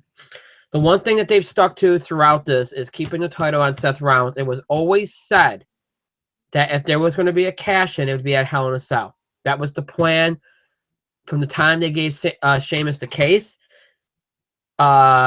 People want to say ratings. Look, the ratings have been bad throughout this entire reign of Seth. They have not taken the title off of Seth. Okay? I think Seth Rollins is coming out of Hell in a Cell with the title on Sunday. I don't think there's going to be a cash-in anymore. I have a feeling Sheamus isn't cashing into after WrestleMania now. I have this feeling that whatever they've committed to for Mania is what they've committed to, and they want Rollins. I'm starting to think Rollins might carry the title in. However, what's interesting to me is what they did on Monday Night Raw with Ambrose and Reigns. Because going into Monday Night Raw, there was reports out there that Rollins' next feud would be Roman Reigns. I'm wondering if those reports were kind of like a smokescreen for Dean Ambrose. Maybe it's not Reigns that they did that for, just kind of set it up. It's Dean Ambrose. Because there was a lot of talk a couple weeks ago that Dean Ambrose would be the one that got the push in Cena's absence. So, not necessarily for the U.S. title, but maybe for, main event attention, another main event push. If that's the case, then you're going to see probably Dean Ambrose be the next feud. I've also seen some people say that they might give him another feud with Kane, one more match with Kane. Because whether the Survivor Series 5-on-5 match might be what main events the show. Or if, there's all these rumors about The Rock and The Undertaker being a part of Survivor Series, whatever they're in will probably main event the show. I've heard Undertaker might face Seth Rollins for the title at Survivor Series. And whoever Undertaker's WrestleMania opponent is will stop him from winning the title. There's a lot of things that could happen. The one thing I think I can say, and I feel good about saying, is that Seth Rollins is going to win. He's going to beat Kane. I won't discount completely the possibility of a Sheamus cash-in. But a month ago, I was thinking 70% he's going to cash in. Now I'm thinking 30%. I'm wondering if maybe that's one of the reasons why they're doing this whole Rusev Barrett faction, is because they want to give Sheamus something to do while he's not doing anything else. But the one thing I can say is it'll be at least an interesting match. Obviously, the stipulation is if Demon Kane loses, Corporate Kane loses his job. I think that's what's going to happen. I think this is it. I think Kane will lose. Maybe they could theoretically get another match out of him by saying, oh, Demon Kane's upset because he lost his job, whatever. But Seth Rollins, I think, is winning, and I think he will walk out of Hell in a Cell with the championship. All right. Next up, the 2 Hell in a Cell matches. And I do believe that I just think it's Hell in a Cell. So these are going to be the co-main. Obviously, Brock and Taker's the main event, but this one's going to be up there. This might end up being the match that you remember the most, I think, coming out of the show. I don't know if they do 2 back-to-back Hell in a Cell matches. If they don't do back-to-back Hell in a Cell match, I think whatever Cena's matches will be the second to last match. But anyway, this next match, neither one of these matches, Hell in a Cell matches, are for a title, but this next match that we're going to cover is what's going to be the end of a long feud between Roman Reigns and Bray Wyatt, which started back at Money in the Bank in June.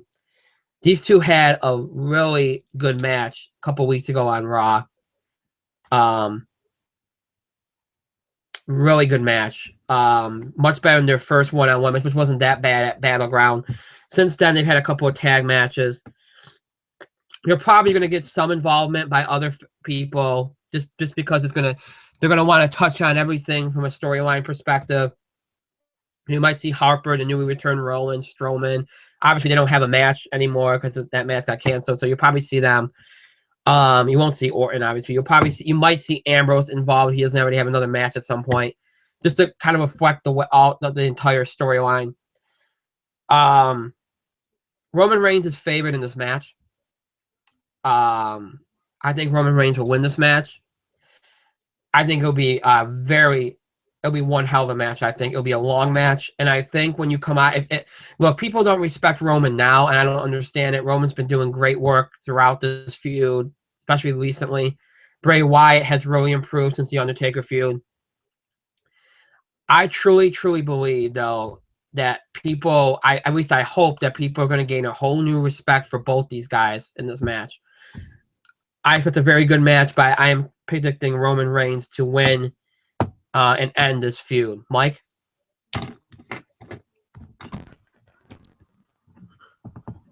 If anything, this kind of feud has redeemed Roman Reigns. I honestly think it's redeemed Roman Reigns a bit. He has done fantastic work over the course of the feud. He really has. Yes, he's been subjected to the what chance, and he's been subjected to apathy, but he has just been fantastic over the course of this feud. This is the Roman Reigns we should have gotten at WrestleMania. If you're going to force him down everybody's throat, you should have forced this Roman Reigns down everybody's throat. The ass kicker, you know? Mm-hmm. Not the guy who does the Looney Tunes promos, but the guy who just goes out there, Bray Wyatt, you're a giant bitch. Come on, we're going to fight. And that's it. Yeah. Yeah. And then he cocks his fist and then goes for it. That's the Roman Reigns we should have got. And the Bray Wyatt feud was amazing. This has probably been the best feud WWE's run in a long time. It's interesting. You have twists and turns. Some are predictable, some are not. You've had tag team matches. You've had other guys involved. Randy Orton was involved for a cup of coffee. You know? Yeah. It's been great. So this has been WWE's premier feud. It should have been in the cell because it deserves it. And although people are, and I don't like the fact that people are complaining, oh, this feud's been going on too long. I don't like the fact it should have ended a while ago. Yeah, that's BS and you know it. This feud has been great. Every week has been great. Or at least one of the best parts of the show. And I mean, some weeks that's not saying much. Other weeks, it's saying a whole lot. I think Roman is going to win here. I think Roman's going to win. If he does win, if he wins, there's a good chance he could be the next guy who challenges Seth Rollins. And there's a good chance he beats Seth Rollins. I think Seth Rollins' title reign is not long for this earth. It's over. I think it's coming to its end. There's not a whole lot more you can actually do with Seth Rollins as the champion at the moment. But that being said, I do like Dean Ambrose. I do like Seth Rollins. I'm going through all the members of the Shield until I get to the right one. Yeah. I think Chris Hero. Oh, not him either. No, I think Roman Reigns. Roman Reigns is going to be the guy who wins this match. And this match is going to be great. It should be brutal. You should give it 20 minutes. I would hope there's some blood. Because, I mean, I don't advocate for blood in every match, but this is kind of like a blood feud. The closest the WWE has to a blood feud in the current era. So blood would be kind of justified in this feud. So I'm hoping we get some. Well, even if you don't, I just hope it's brutal. I hope it's violent. I hope it's just a spectacle, because it should be. These guys go out there and work their asses off. So I'm hoping we get something fantastic. I think Roman's going to win, because that's the setup, that's the ending, that's the conclusion. Anyone but you, Roman, and then Roman's the one who wins. Where do we go with Bray Wyatt from here? I don't know. Well, it's funny because apparently the plan was Bray Wyatt was supposed to face Sting at WrestleMania. Yeah, well, you can't do that right now. Yeah. But Bray Wyatt, I don't know, but you could do something great with him. You just need to do something with him. That's the problem. Because once they lose, once the guy loses the feud, they lose sight. You know. Yeah, I think you're gonna see as soon as he loses this. I think you'll see. You notice whenever he has lost a feud, usually he's gone away for a little bit. You just brought back all the members of his family, so I don't know if he will. That's true. He's got a 4-man stable now, so it's kind of. The one thing I will say is this. I think what's really cool is what WWE has just done with this feud is that now, they can always go back to this. These two guys have something that you could go back to in the future. Like when Roman Reigns is champion or Bray Wyatt's champion, you got something built that you can keep going back to. Like you go back to Cena Orton or, some of the great rivalries over the course of the decades. This is something that you can go back to because you did such a great job with this. These two have such great chemistry that you can go back to this and people are going to be like, oh, here we go. All the Shield guys and the Wyatts, they've always clicked. And this is the one thing you've done right in the recent years. I mean, just them getting in the ring together on Monday, you could feel it. And I think it's going to be a really good match on Sunday. I'm really looking forward to it. It's a match I'm looking forward to the most on the card. Second match I'm looking forward to most on the card is undoubtedly what's going to be the main event of the show because it's Brock Lesnar versus Undertaker for the third time in recent years. And a Hell in a Cell match again for the first time in a very, very long time, obviously. This one I think you're going to get blooded because these guys just don't care. And they're going to try to top their last Hell in a Cell match, I think, which could be scary. But yeah, Undertaker versus Brock Lesnar. This will be your main event. Both this match and Roman Reigns versus Bray Wyatt in Hell in a Cell. Mike.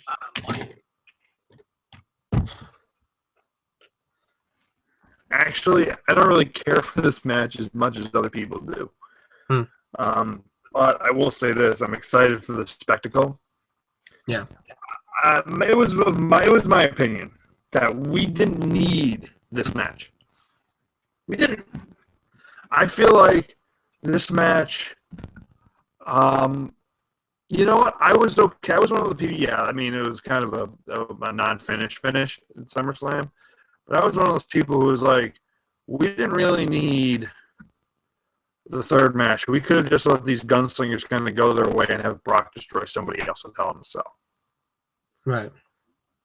Just to kind of get his heat back. But I feel like they're like, oh, well, we have to do it because it was such a non-finished. Because here's the thing. Now, you're in a position where one of these guys has to lose.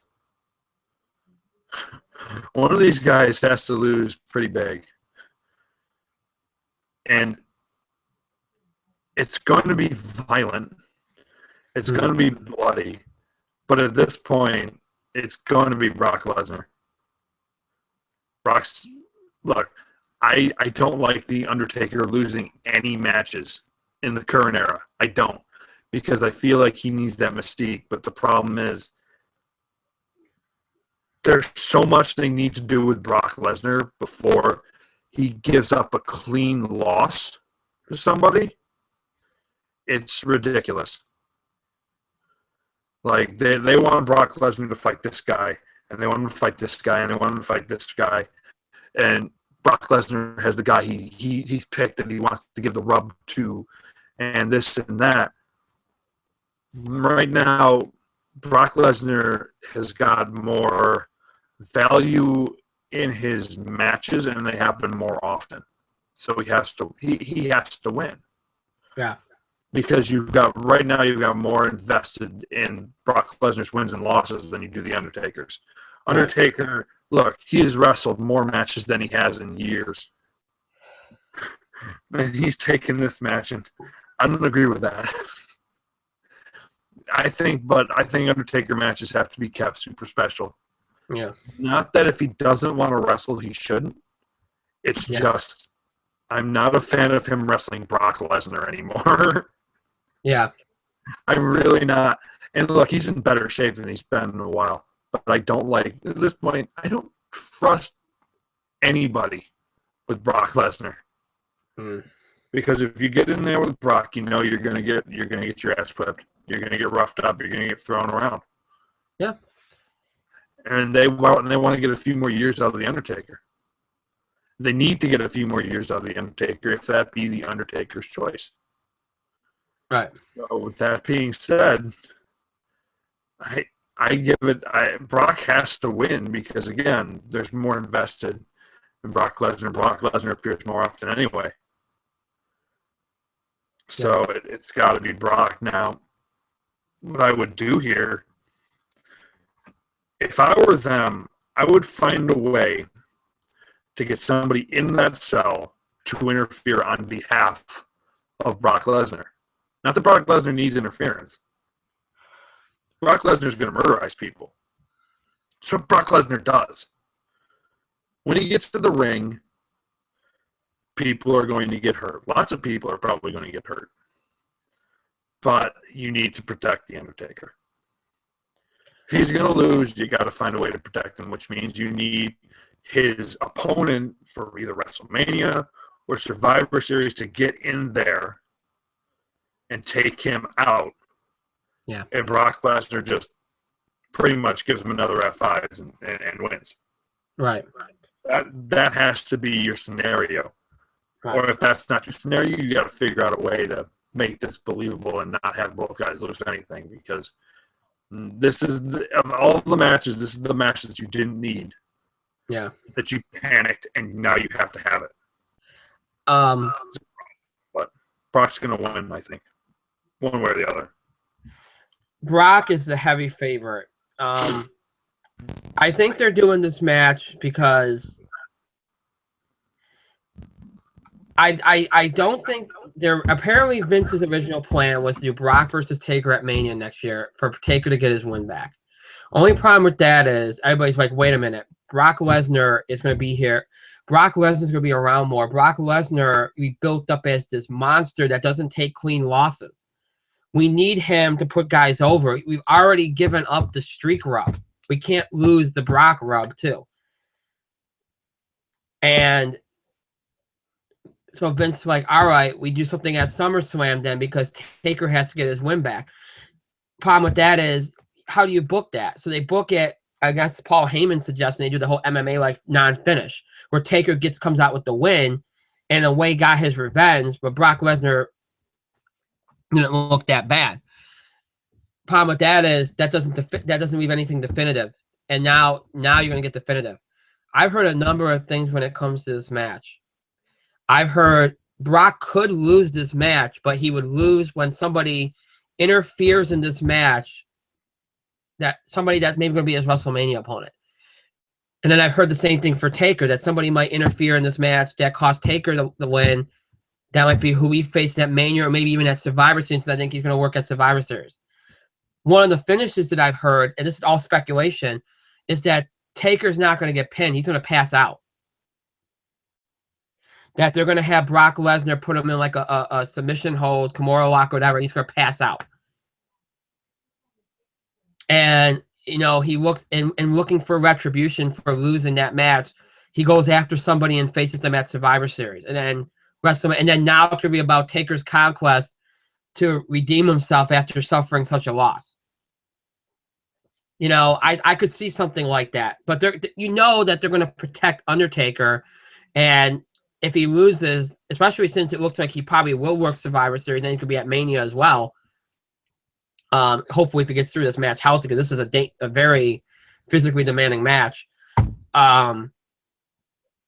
You know, he's going to be doing these matches. You still want to keep him credible, even though he's Undertaker, and by this point he is. But it's going to be a fun spectacle. There's a lot of things that can happen. I don't think Brock's losing. I don't think Brock's losing in any way. I don't think anybody's going to interfere and cost him a match. I don't think that's going to happen here. I think Brock is winning this match. Especially since Brock's going to be going away. Brock ain't going to be back until the Rumble. Taker is going to be Taker is very likely going to work Survivor Series and still be around for a little bit. So with that in mind, I think that they can get Taker a win back. Where if Brock loses, his next match is likely at WrestleMania or the Royal Rumble. So it takes too long to get that win back. I think Brock Lesnar wins some way. Either Taker's going to pass out while in like a hold or something, submission hold, or somebody will interfere, or maybe they will have him just be Taker clean. I don't know. All I know is Brock Lesnar losing what will be a half 25-minute match, and that's going to be your main event. And maybe they use this to start the train to WrestleMania a little bit. I've heard some people say maybe The Rock will interfere and we'll get Rock versus Brock. I don't think that's going to happen, but who knows? This it should be an interesting main event, that's for sure. And Brock and Undertaker is always a spectacle. So, all right, we are approaching 10:15.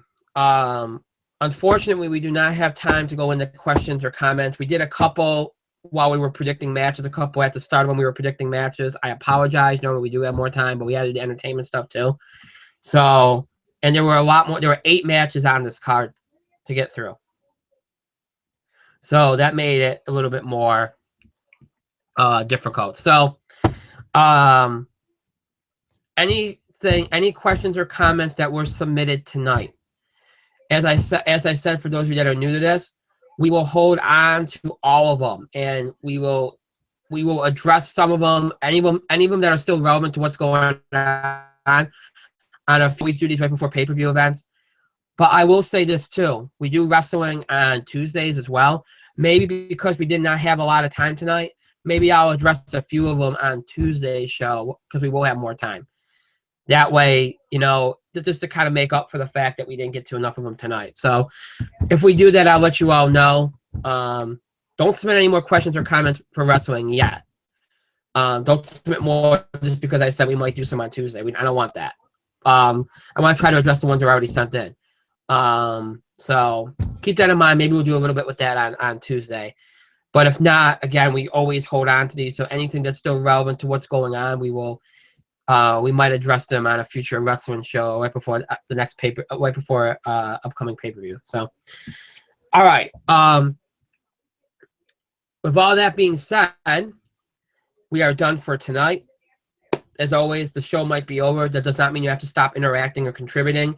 You can continue to have your voice heard, give us feedback, suggestions, topic ideas, breaking news items, questions about the show, scheduling of the show, any new setup here, Google. For those of you that are some of our loyal listeners over the years, you might still have questions about Google Hangouts, Yahoo, Google Hangouts, YouTube, whatever.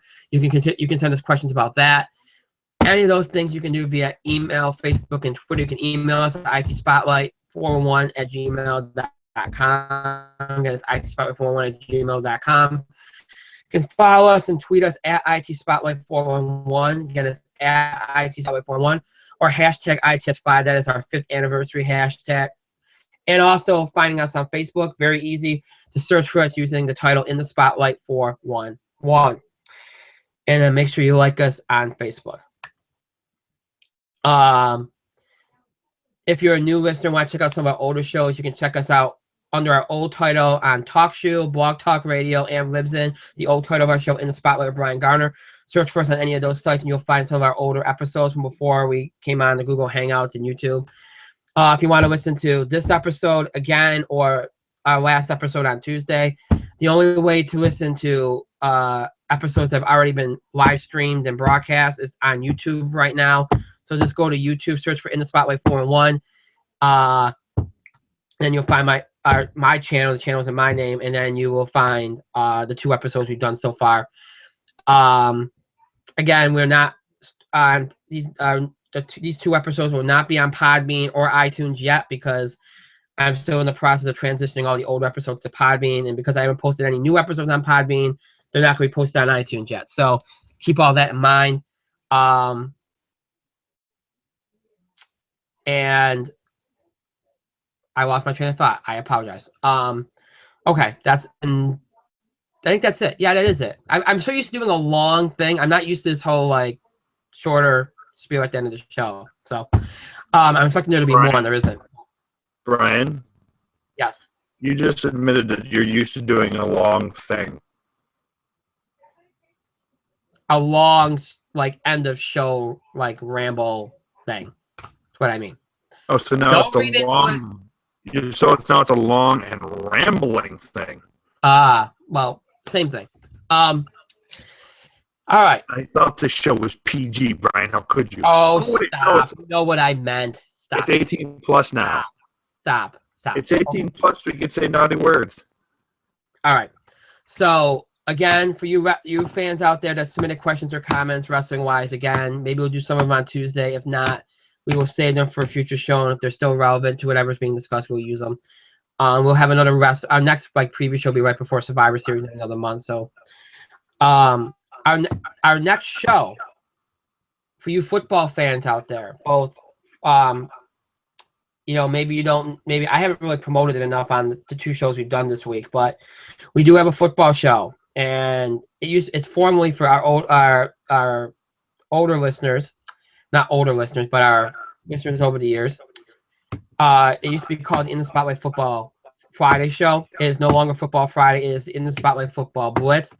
That way we can do it on any day we want to do it. Well, we are going to do it tomorrow. So still on Friday, just the way it worked out this week. So for you football fans out there, if you haven't listened to it before, we will be doing that show tomorrow. It is our football show, all NFL, college football. We'll look back at last week's NFL games, look ahead to this week's, do a little discussion of tonight's NFL game, do a little college football discussion. We'll be doing all that tomorrow, and that show will be broadcasting tomorrow on Google Hangouts and on YouTube Live at 2:00 p.m. Eastern Time. Now, I know some of you work and stuff. You can check out the episode, obviously, on YouTube after it's live broadcast. That's the only way you can check it out for right now after it's aired originally. So keep that in mind. So tomorrow, In the Spotlight Football Blitz coming at you tomorrow at 2:00 p.m. Eastern Time, live here on Google Hang on YouTube. Keep that in mind. If there's any time changes or anything, I'll let you know. Because the football shows, again, the time can change. That's just the way they are. Our listeners over the years, you know how that works. So if anybody's interested in that, again, 2:00 p.m. Eastern Time, In the Spotlight Football Blitz. The first football show we're doing under our new name, In the Spotlight Football Blitz. So make sure you tune in for that if you are able to. If not, you can check it out in archive on our YouTube channel. Again, just search for us under In the Spotlight 411. You'll find us. And then after that, we'll be back next week with 3 shows. Our usual shows on Tuesdays and Thursday, broadcasting live here on Google Hangouts and on YouTube at 8:00 p.m. Eastern Time. Tuesday will be sports and wrestling. Thursday will be entertainment.